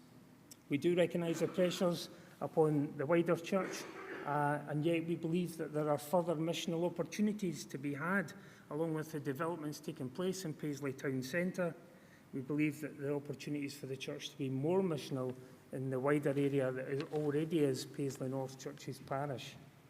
Our halls are well used, regular maintenance of the buildings over a number of years, and the recent sale of the Sandyford building means that Paisley North Church is a viable congregation. We ask for Presbytery to take more time, and we're glad tonight that we've been given more time to have a conversation with the visiting team and to see where we might go for here. We have got ideas in relation to Pioneer Ministry, ideas in relation to a number of things. Thank you. Thank you, Stuart, and thank you for also the reminder that you mentioned you've already sent in your questions and the issues you wish addressed to Presbytery, and anybody who's not already done so and has spoken tonight, please do so. Jessie, I think that the questions you have asked are so pertinent to Oakshott Trinity that these will be addressed in the future consultation. Thank you. If there's no one else from Cluster C, we move on to Cluster D, and I call upon the previous moderator to come and moderate for a moment. I'll get some water as well while I'm away. No, I need to go, please. Okay, apparently I've been given advice from the business convener that we will just have a pause.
Could I invite Cluster D to come forward, those who wish to speak in Cluster D?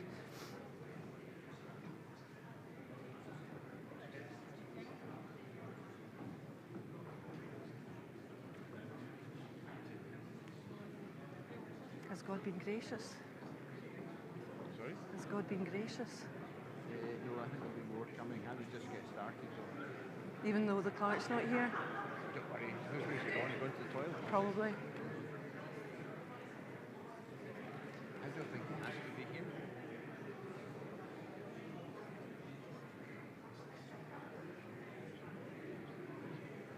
He's not in the room. When I say he's not in the room, I don't mean the clerk. There he is. He's coming in. Right, okay, right.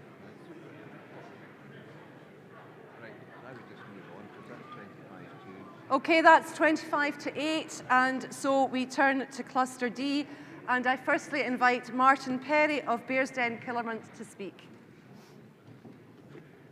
Can you start a timer?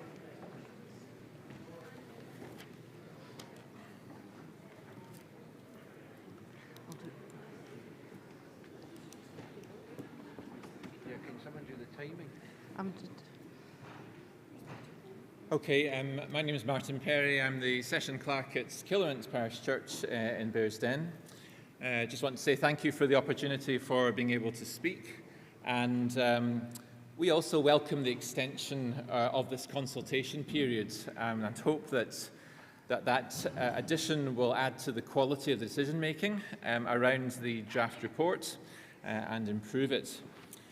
At Killermont, our Kirk session wants to be engaging with this draft. We are a people who want to embrace change and have shown that already through our mission work.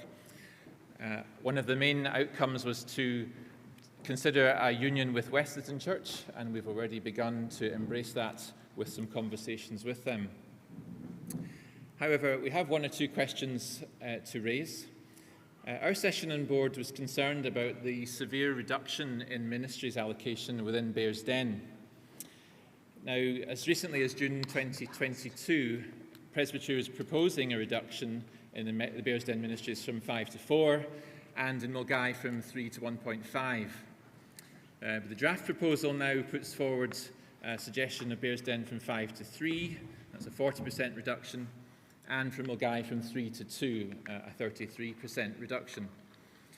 But in fact, we consider that this doesn't accurately reflect the impact of one change contained within the draft report, which is the uniting of Baljaffrey and St Luke's, which in effect reduces the allocation for Bearsden down to 2.5 from 5 ministries currently, and then from Mulgai from 3 to 2.5.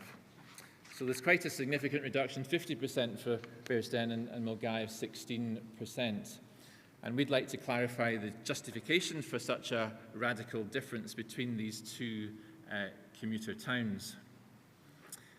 However, it's easy to ask questions, but we also want to put forward a solution, which we hope would gain some traction with Presbytery. First, that the outcome of a union is progressed between Killermont and Westerton, that would be one ministry, with a worship centre at Killermont, as the draft suggests. But both the PMP groups at Westerton and Killermont are keen to explore opportunities for missional use of the Westerton building. It's very easy to withdraw from an area, but very different to pick that footprint back again. And so we would like to have some time to look at that opportunity, to define it against some clear criteria, and to have a deadline for that progress before any disposal order would be acted, as Westerton's building is currently Category B. The second proposal is that Bearsden Cross and New Kilpatrick progress towards a union, but you'll see that the church roles in these two churches are particularly large. And instead of one ministry, we would recommend that two ministries be put forward for these areas with perhaps a team approach, while still rationalising and repurposing the buildings so that there would be some change there. In terms of the third proposal of a union with Baljaffrey and St Luke's, we again would support that move, but would recommend that the parish of St Luke's is not transferred to other Mulgai churches, but instead that geographical area comes with the people and becomes an entirely new parish joined with the Baljaffray parish.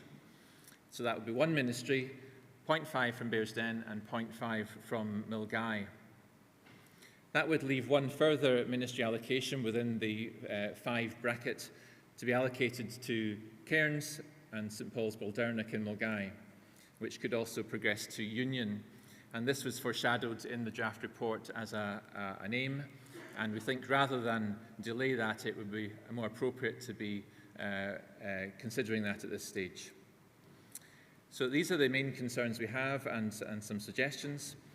We would, however, just want to reiterate that we would like Time and Killamont to consider those Westerton buildings along with the Westerton team for potential missional use and be given some time to consider those proposals.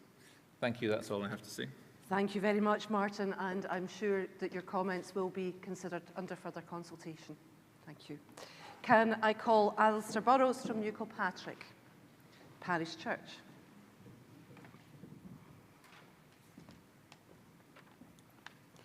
Alistair Burrows, Session Clerk, Bearsden, New Kilpatrick. Our Kirk Session has decided that we cannot support this plan, not only because we think the proposal to unite with Bearsden Cross is flawed, but because we think the plan itself is flawed. We would not presume to have a view on individual proposals for other clusters, but we offer some thoughts on the plan as a whole. And generally, I would be in sympathy with most of the comments which have been made so far this evening. The introduction to this plan is a big improvement on the consultative draft, but the plan itself still fails to be smart. It's not specific, measurable, achievable, realistic, and it's certainly not time-based. We have made this point before in consultations. This is no more than a proposal to keep doing what we are doing at the moment with fewer resources, and that's a recipe for continuing decline. When we suggested that the plan should set out Presbytery's strategy for mission, the response was that we all knew what the mission of the church was and had no need to articulate it. In the event, the plan comments that different congregations have different understandings of mission and articulates a vision for the indeterminate future which will allow all those various understandings to continue, rather than setting out what Presbytery aims to achieve in the 5 years of this plan. While the idea to create a fund to support mission projects is commendable, some clarity over what will attract support would be useful from the perspectives both of those contributing to the fund and those applying for support from it. The plan goes straight from introduction to proposals about clusters. The strategy behind the proposals for each cluster is not articulated. Congregations which have been relocated to growth areas find themselves being proposed for union and closure with no explanation offered. And finally, on this point, the plan proposes a number of unions eventually, which is a recipe for paralysis. What do we do while we wait for the eventuality to arrive? Human nature suggests we will do nothing. In conclusion, the plan lacks empathy. We have been appalled at the way the process has treated ministers and employees, and that's not necessarily down to the way the Presbytery has done this, but we've expressed that more fully in our written response. Turning briefly to Cluster D, the proposal that eventually there will be 3 churches in Bearsden with 3 ministers and 1 church in Milngavie with 2 ministers. A union of Bearsden Cross with New Kilpatrick is suggested. Using the figures in the draft plan will give a congregation of just under 1,600 people with 1 minister. My impression of the plan proposals is that the average congregation after the proposed unions will be about 300 or so. So the plan expects 1 person to minister to over 5 times as many people as his or her colleagues. On the plan numbers, the single Milngavie church will have a congregation of just over 1,000 with an allocation of 2 ministers. What rationale is offered for this discrepancy of approach? None. The Cross New Kilpatrick Union is to take place in a repurposed suite of buildings. We think we know what is intended, but perhaps more care might be taken with the wording. not sure about repurposing churches, which implies another use. And again, no explanation to either congregation as to why or how or what the plan thinks needs to be done in repurposing the suite of buildings. I would have thought that the imbalance in presbytery caused by the existing strength in numbers in the Bearsden and Mulgai congregations might have counselled caution about proposing unions which create even larger churches. But I suggest that presbytery should think carefully whether it is in the interests of anyone concerned to create a mega church. On the figures proposed by the Treasurer for presbytery dues, this one congregation in Bearsden will be contributing 12% of presbytery's income, which I suggest is not very healthy. In short, Moderator, New Kilpatrick found itself unable to support the draft plan for many reasons other than our local concerns. We recognise the need to change, we would embrace it, and we would welcome a genuine dialogue about how we continue to tell the good news.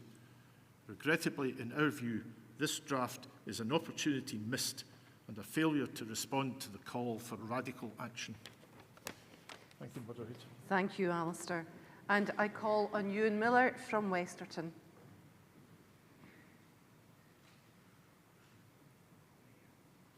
Okay, and my next, the next person I haven't wanting to speak is Shaw Anderson, brackets if required. Are you speaking on his behalf? I am indeed,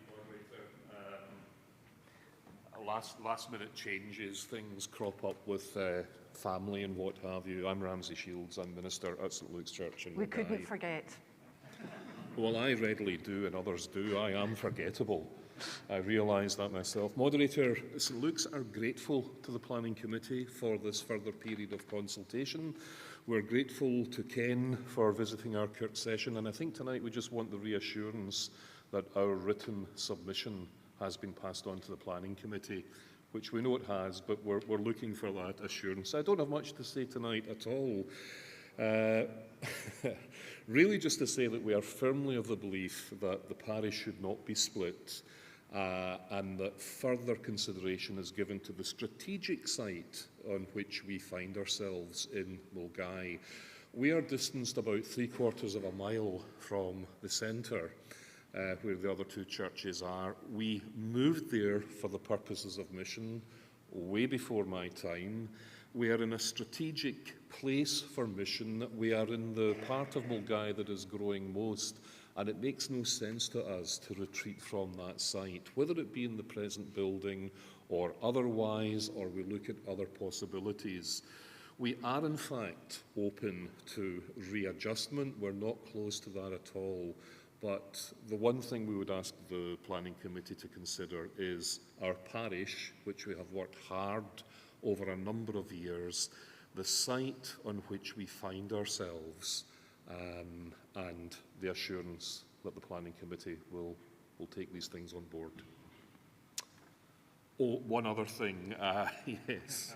We'll talk about money and resources here. We believe that given our position, we should be given an allocation of full-time equivalence ministry in Mulgai, whether that be shared with another congregation or otherwise. But we reckon that our position and our work is worth that.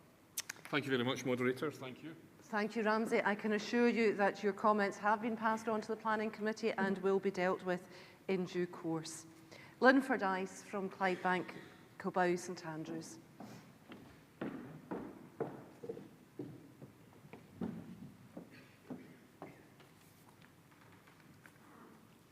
Good evening, Moderator, Clerk, members of Presbytery. I'm Lynn Fordyce and I speak on behalf of the congregation of Kilbow St Andrews Church, Clydebank. I begin by saying that at last night's Kirk session meeting, the elders concurred with Presbytery's plan for the proposed triple union. However, we ask the Presbytery to reconsider the designated category assigned to Kilbow St Andrews building, retaining it and waterfront both as category B, provisional for the time being, with a view to subsequently categorising Kilbow St Andrews as category A. Clyde St Andrew's Church has the largest adult congregation of any church in Clydebank. It therefore has the biggest congregation of the 3 churches in the proposed union. It is logistically unusual to displace the larger congregation.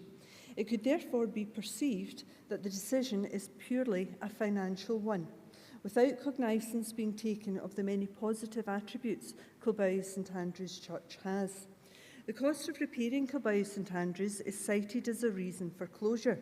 The repairs to our church do not require to be undertaken all at once. A phased programme of repair refurbishment is feasible, and grants from a variety of sources are available to help defray some of the cost. We also own our own manse, and there are funds held in Edinburgh on our behalf which could be drawn, as there is no restriction on their use. We have commissioned a detailed survey of our building to ascertain the exact cost of the repair work. Designating our building B provisional for now will allow for the survey report to be received and considered. This will also give Presbytery the option of changing its mind when more information is available to you. Decisions of the magnitude set out in the draft mission plan should be informed by the most up-to-date and accurate data available. The Church of Scotland is its membership, and we should be regarded as more important than figures and business plans. Otherwise, the Church becomes just that, a business without regard for its people. The current proposal in the draft mission plan would mean that there would be no Church of Scotland building in the middle of the town, between Faithfully and the far end of Clydebank. Church of Scotland membership is declining, and the current proposal is likely to further reduce congregational numbers and discourage attendance, especially as we have the largest congregation with more people to displace. The Church of Scotland would also lose its presence in a prime location in Clydebank. Clyde St Andrews provides that presence. Clyde St Andrews Church is situated on one of Clydebank's main arterial roads, thus occupying a very prominent site. It is therefore the prime location to optimise the Church of Scotland's mission within the town. We have been a significant and very well established Christian presence in Clydebank for 125 years. The church's location at the top of the hill means it is easily accessible by public transport, both rail and bus. There are bus stops less than 100 yards from the church door, and Singer railway station is nearby. We have ample free parking in and around the church, plus a purpose-built car park. There is ongoing redevelopment in the vicinity where many new houses are being built. Clyde St Andrews is in a superior location with better accessibility and visibility to optimise the Church of Scotland's mission in Clydebank. We are a solution-focused, forward-thinking congregation. As such, we were the first church in Clydebank to reopen after lockdown. This we did without a full-time minister. There was an obvious need and desire for people to get back to in-person worship. We met that need on a weekly basis. When numbers were restricted, we always achieved the permitted number with a waiting list. We currently have a traditional Sunday service, usually conducted by a visiting minister. This is always well attended, and numbers have returned to pre-pandemic levels. Our congregation is participatory in the delivery of worship. Members enthusiastically participate in the delivery of Sunday services when pulpit supply is unavailable. A rotation of congregants also willingly deliver the reading during morning worship.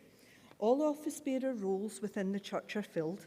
Our convenient location within the town means that our watch night service, for example, is very well attended by people in the local community as well as by our members. Amongst those attending, there are people for whom the festive period can be a difficult time. We have an excellent reputation within the community for providing a welcoming atmosphere, which helps bring comfort to those in such circumstances. Lynn, in the interest of fairness, can I ask you to reach your conclusion, please?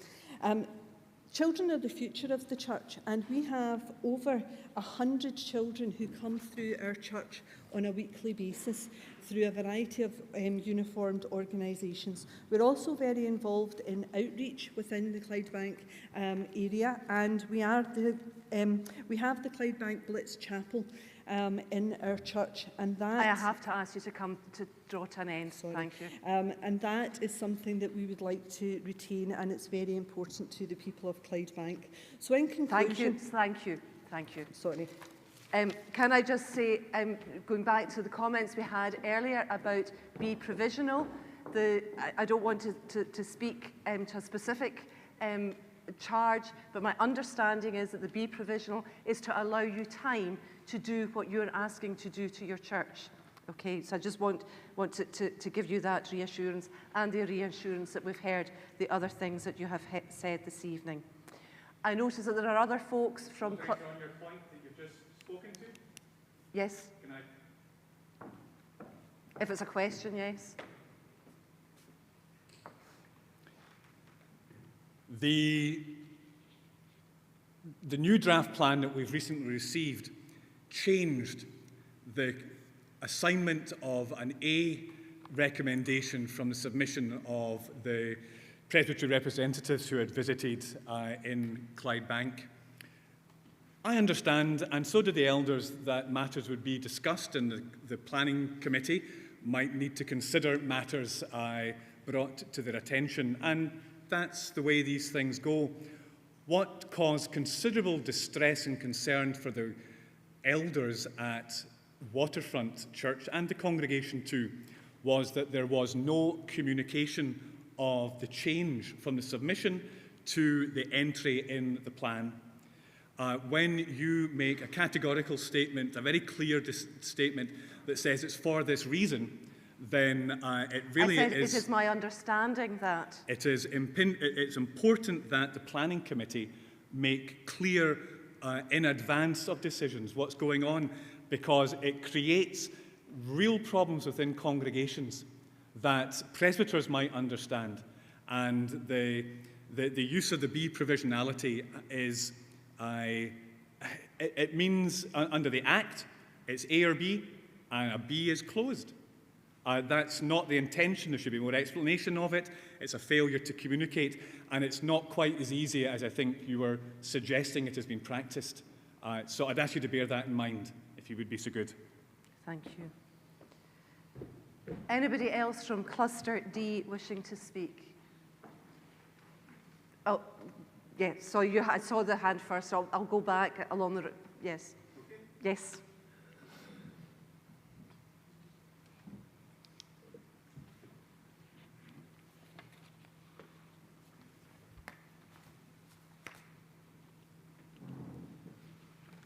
Moderator, I'm Bill Doherty. I'm the Presbytery Elder of Baldernock Parish Church. At present, we are linked with St Paul's Mulgai and have no minister due to the retirement of our minister due to ill health. Baldernock Parish Church is a small rural church based in the parish of Baldernock and surrounded by farmland and green fields. The present church was opened in 1795. The church hall and the small local school are the only public buildings in the area. The church was recently linked with St Paul's Mulgai, a much larger church positioned in the centre of a residential area of Mulgai.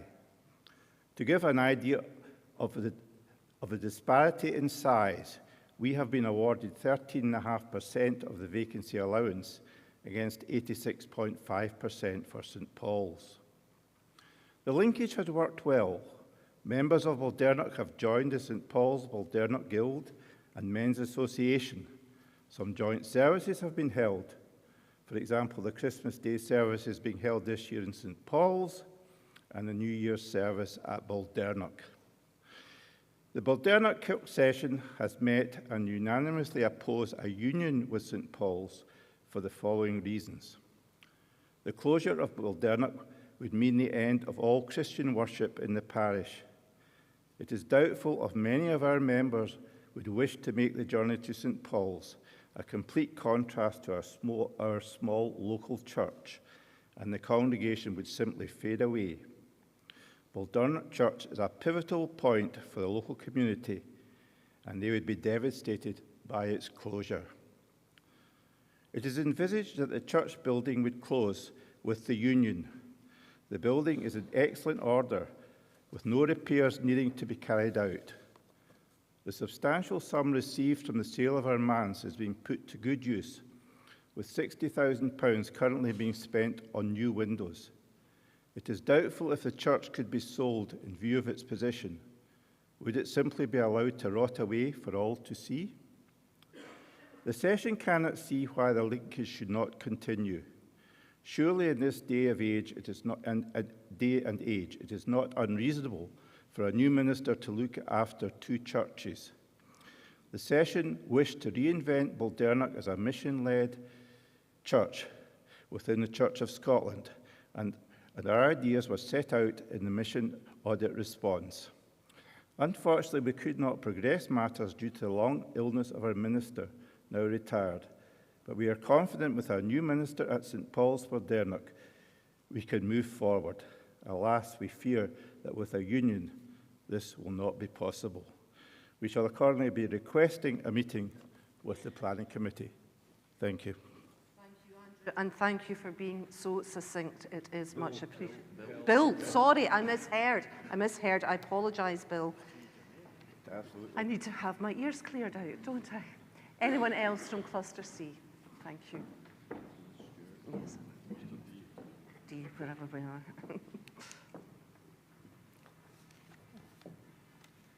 Liz Stewart, Interim Moderator for Dundalk Trinity. Moderator, I would like to speak about the proposed union of Dundalk Trinity with Faithfully Parish Church. I wish to do this because we believe the union to be the wrong decision.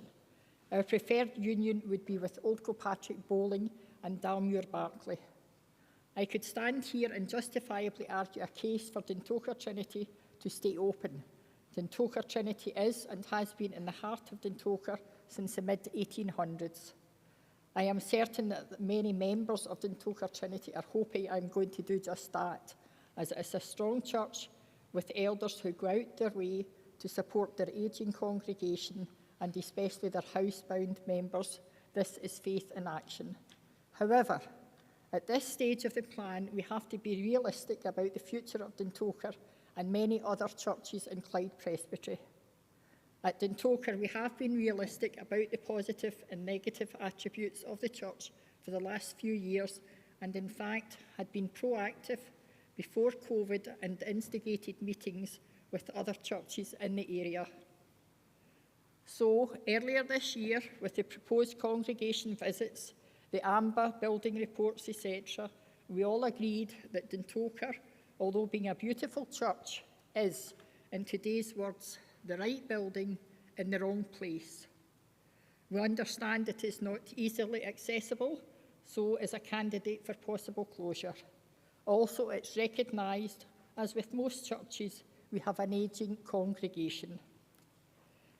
After a church session and congregational visit from our Presbytery Planning Group, a draft proposal went to the Presbytery Planning Committee, proposing that Dundalk Trinity should have a union with Faithfully Parish Church and form a new charge. A church session meeting was held where the proposal was voted on and unanimously rejected. A note of this decision was sent to Mr McHugh, notifying him of the vote and asking for due consideration to be given to a proposal for a union with Dalmuir Barclay and Old Kilpatrick.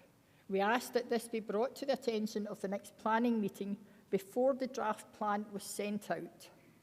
The acknowledgement I got from Jack McHugh simply said that my email would be forwarded to Ken Gray for his attention, no mention of looking at the proposal. When the final draft plan was received, there was no change. The proposed union between Dundalk Trinity and Faithfully remained unchanged.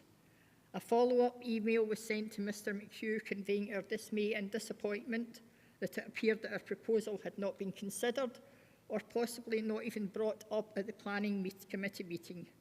No acknowledgement to a me email was received. All throughout this process, church sessions and congregations were involved, indeed encouraged to take part in the conversations to try to reach amicable unions and possible closures of churches in the clusters. However, acknowledgements are not the issue here, though. It is the decisions being made, whether they are right or wrong decisions.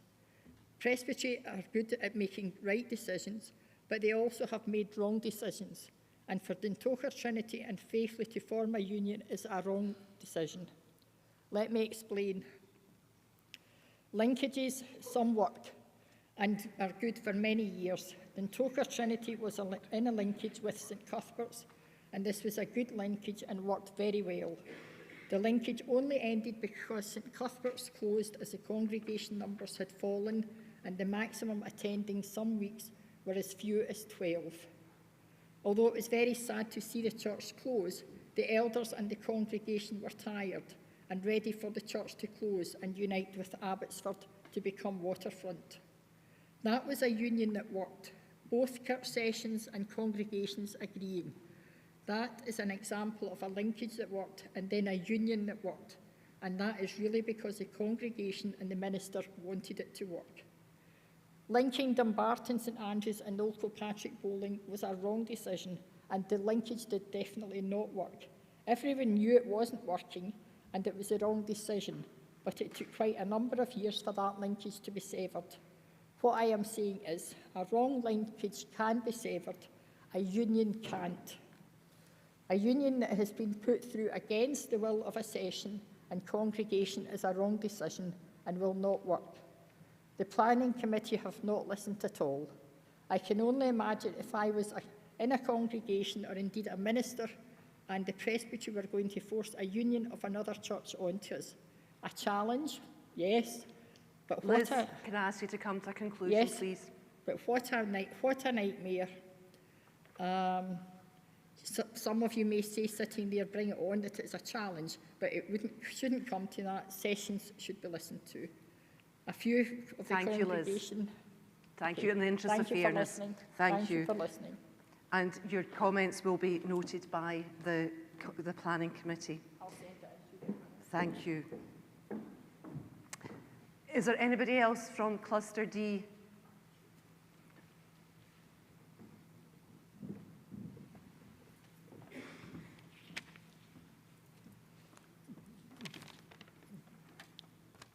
I speak on behalf of Bearsdale. Oh, I was guessing there. I do apologise.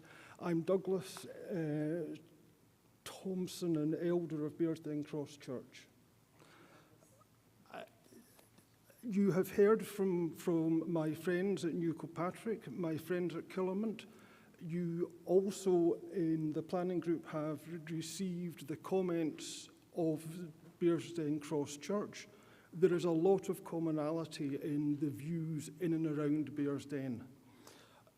I was simply wanting to come here and say that the plan that we have is actually a burnout plan as it affects Bearsden Cross and New Kilpatrick churches. Congregation of 1,600 approximately. It is a huge workload, and workload has not, I think, been considered in the plan whatsoever.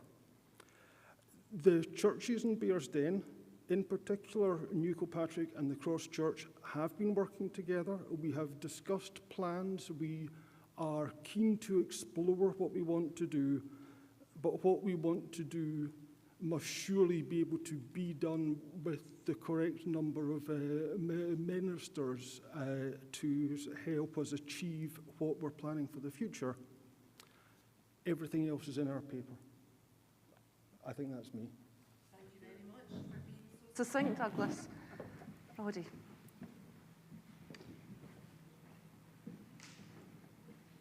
As Roddy's coming up, can I just say thank you to whoever decided to put the heating back on. Roddy Hamilton, the Minister in New Kilpatrick Parish. Moderator, one of the things that hasn't been mentioned but might help as we continue to develop and consult with the plan is the audits.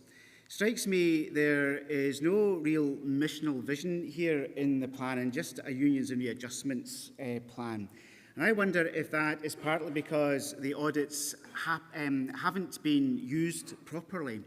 We are pitching against each other tonight and competing for resources that to continue to do what we have always done. And I think the audits are a good idea. I might be in a minority there, but I think they're a good idea. They identify a lot, but they're not to be used to compare one parish against another, nor to discover that one parish does this and the other parish down the road does something sort of like that, and we'll just get them to join together.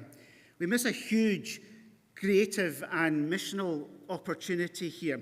If the audits are used properly, the planning committee will notice that if a couple of congregations are doing a particular thing that's similar, there is a need to shape the plan round resourcing those needs, because that is the need of the community, of the parishes there. And the planning committee can give a reason for that why they are going to resource those particular assets or needs in a community. The plan then becomes a response to the assets, to the people, to our neighbours, to God's agenda in our parishes, and not just keep things going as they are. And as you continue to consult Planning Committee, please use the audits more and design a plan around resourcing the kind of ministry and outreach that these audits have identified. That might mean reshaping parish boundaries and getting rid of them altogether, which would be my favourite option. It might mean stating that Presbytery will resource a specific kind of ministry that is purpose-driven for a particular area.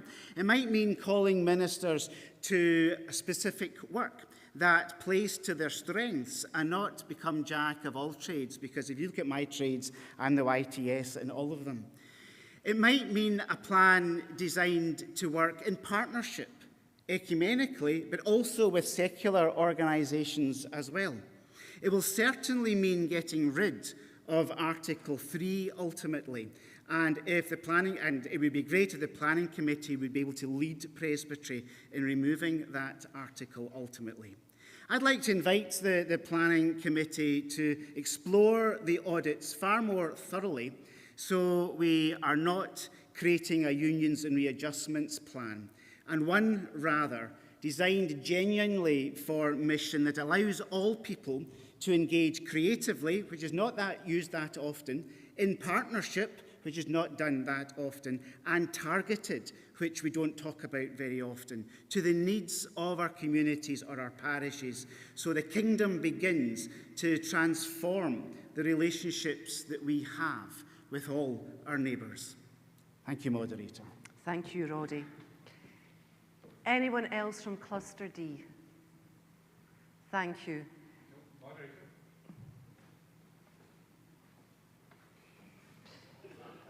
Can I say you only have 4 minutes, I'm afraid, because we are running out of time. Moderator, I'm moderator and interim moderator of 3 charges in Clyde Bank and Old Kilpatrick. I'm expecting to be able to speak to each of those. We are running out of time. We've got 4 minutes left for this Moderator, cluster. I don't think that's reasonable. I think I've got 3 congregations, each with specific needs, and I think it's quite reasonable to speak to them. If they were in a different cluster, I'd have been able to do so, I expect. And there would be other congregations that chose not to speak in other clusters. We kept the time for the other clusters. I think it is only fair, and you have the opportunity to submit your comments to the Planning Committee in writing. Ironically, Moderator, what I would like to address is communication of the Planning Committee. Waterfront Parish Church. Yes, sorry, just to bear in mind that we will have a guillotine and you can come back at the end. Thank you, Moderator. Can you remind me where I was? Just start again. Waterfront Parish Church had a communication advising them of the status within Clydebank and what was intended for them. They found when they received the draft plan that had changed and their building was provisionally B. The lack of communication caused the distress and concern that the Kirk Session wrote to the Presbytery Clerk to express within the Planning Committee. I'm looking for a commitment that there will be better communication in the coming period of consultation.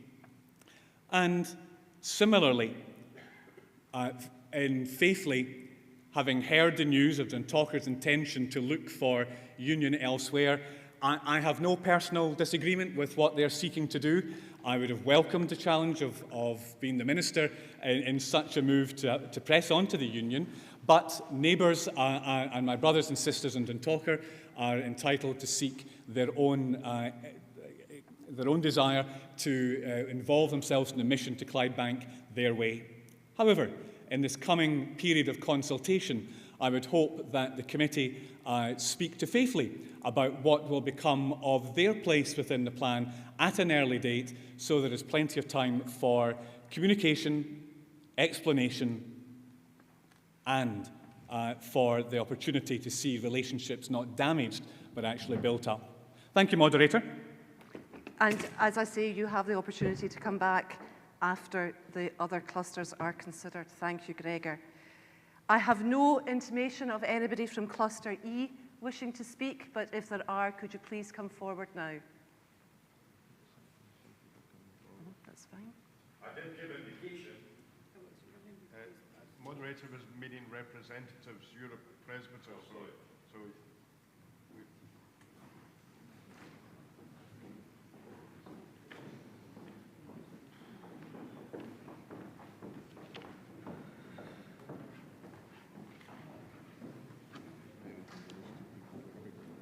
Oh, I've always been there. There's nothing new. Yeah, it's a very long list.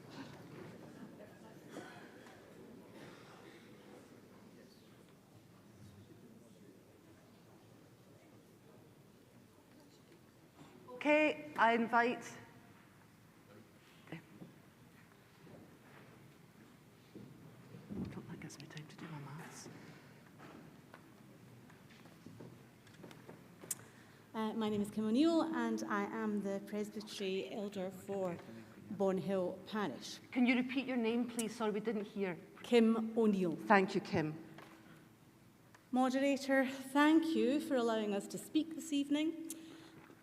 At the last session meeting, Bonhill Session decided to accept the proposed retention of the current linkage, along with the appointment of a transition minister, to help the two congregations work more closely together, whilst at the same time leading us towards an ultimate union with our neighbours in Kilmarnock, Cartaharn and Lomond, as suggested by Presbytery. However, the session wanted me to convey that it was with sadness and reluctance that we accept the Presbytery's proposal, because we do not see it as the best option for the Vale of Leven. Two united churches, one in the north and one in the south, with two full-time ministers, could work together with greater strength within the community. The proposed retention of a linkage came as a surprise to us, given that it was stated in the original document from Presbytery that linkages would no longer be an option. The time constraints imposed on us by Presbytery and the fact that we don't have a full-time minister have meant that the Kirk Session have had very little time to consider the proposal or investigate any alternative options. In particular, we had not heard of the position of transition minister before it was stated as part of the proposed plan. And we only received clarification on some points yesterday, and therefore have had no time to take these back to our session to ensure their full understanding. We cannot conceive that Presbytery is willing to gain consent where full understanding has not been established. We're also saddened that the church that we've been linked with for 12 years do not feel able to form a union with us. And we would have welcomed some time to get together after our August meeting to understand each other's thoughts, but this was not encouraged. However, we respect and accept their decision and take hope from the fact that we share a joint vision of moving forward side by side in faith towards an ultimate union of all the congregations in the Vale of Leven, led by a team ministry of two, to proclaim the word of God and serve his people in this area.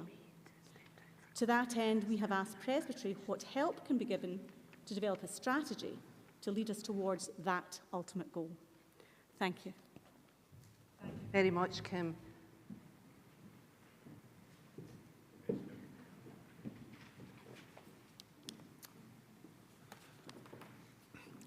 Ian Miller, interim moderator at Lomond Parish Church and Kilmarnock Cartaharn. Moderator, I'm grateful to you and to the Presbytery for according me this opportunity to comment on the plan as it relates to Cluster E. It is forward-looking, with the expressed aim, as Kim has already said, of achieving the ultimate goal of one church in the Vale, and suggesting that as an interim step there be a union between Lomond and Gartaharn, a proposal which, you rightly say, is supported by both Kirk sessions. There is a caveat, however. That agreement was predicated on the basis that at least initially the two buildings would remain. Yet it looks to the Kirk session of Gartaharn when the union happens, the church there closes. And so with great regret, they have rejected the plan.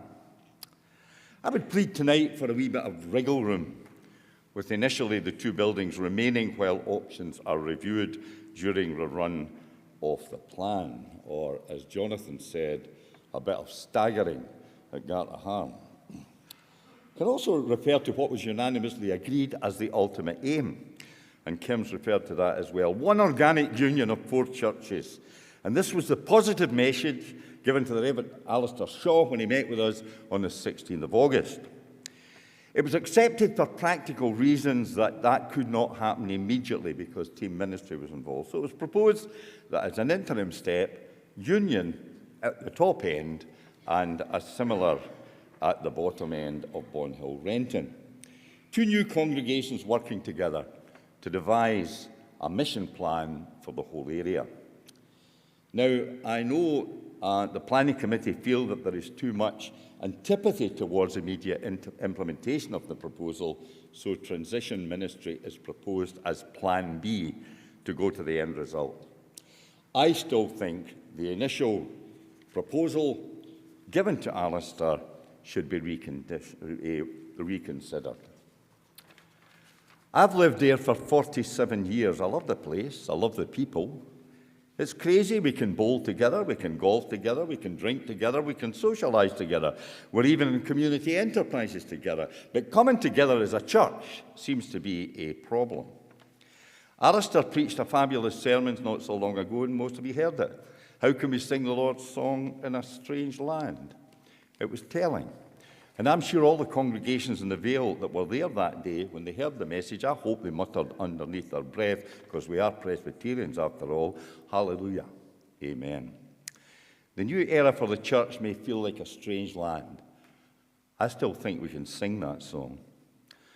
So, Jack, forgive me, but I ask, indeed I plead as an adopted Vale man, never completely accepted. Coming to Kilbarchan, there was always going to be questions asked.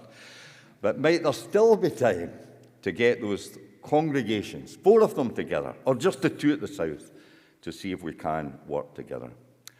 I'm sure at the sharp end of negotiations, when people are fighting for what they believe, they do see the steamroller coming towards them. And let's understand, under threat, temperatures can rise, maybe even to toxic levels. But let me say, that's not them. They're good people, every single one of them. Kilmarnock, Gartaharn, Lomond, Renton, Bonhill, they're good people. So always the optimist.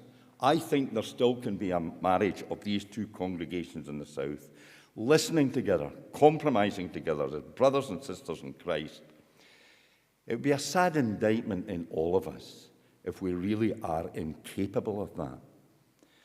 May it be an opportunity for them and for the presbytery to take a risk. Just like those fellows who left their nets to follow Jesus take a risk. And you know, when you think of it, without that risk, we wouldn't be here tonight. So in short, I plead for wriggle room or stagger room for Gartaharn building, and to reconsider the proposed union rather than transition ministry as the way forward for the Kirk and the Vale.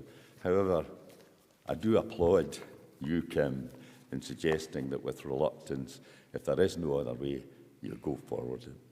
Moderator, Planning Committee, fellow presbyters, thanks for listening to me. Thank you, Ian. Anyone else from Cluster E? Thank you. That means we can move on to Cluster F. Again, I have no intimation of anyone wishing to speak from Cluster F. Is there anyone wishing to speak from Cluster F? I'm still here. I just heard the questions. Is anyone still here for Cluster F? There's a few. Therefore, Gregor, if you wish to come and speak to us again, you're in. Thank you, moderator. Time's passed. Thank you. We've come to the end of that. Jack, would you like to say anything in closing? Moderator, thank you for this opportunity. It's been enlightening tonight to hear the comments. We didn't profess to get it right first time. We're human beings. I'm not making an excuse. I'm just facing up to the reality of the situation. But we have taken cognizance of all of your comments. We have them, most of them in black and white, as the moderator has requested. If you haven't submitted your comments in writing, please do so. And I can assure you that the Planning Committee will consider each and every one of them very, very carefully. And the last thing I would really like to say is that to aid this process to arrive at a point that's in accordance with God's will and purpose for this presbytery, I would ask you to keep praying for the Planning Committee as they seek to prepare a plan that we feel we can bring back for approval of presbytery. I personally have felt uplifted in prayer from my own congregation in Freeland Church in Bridge of Weir. There's people down in Gourock and Greenock, Port Glasgow, and further afield that have been holding us up in prayer. And I'm absolutely convinced that is absolutely essential, and presbytery itself. And I know most of you, many of you, will have been praying about this. Please continue to do so. We can only do this in God's strength and with God's wisdom. Thank you, moderator. Thank you, Jack. And I underline that. Please continue to pray for the whole process and all of the congregations involved, all of us, and all members of the Planning Committee.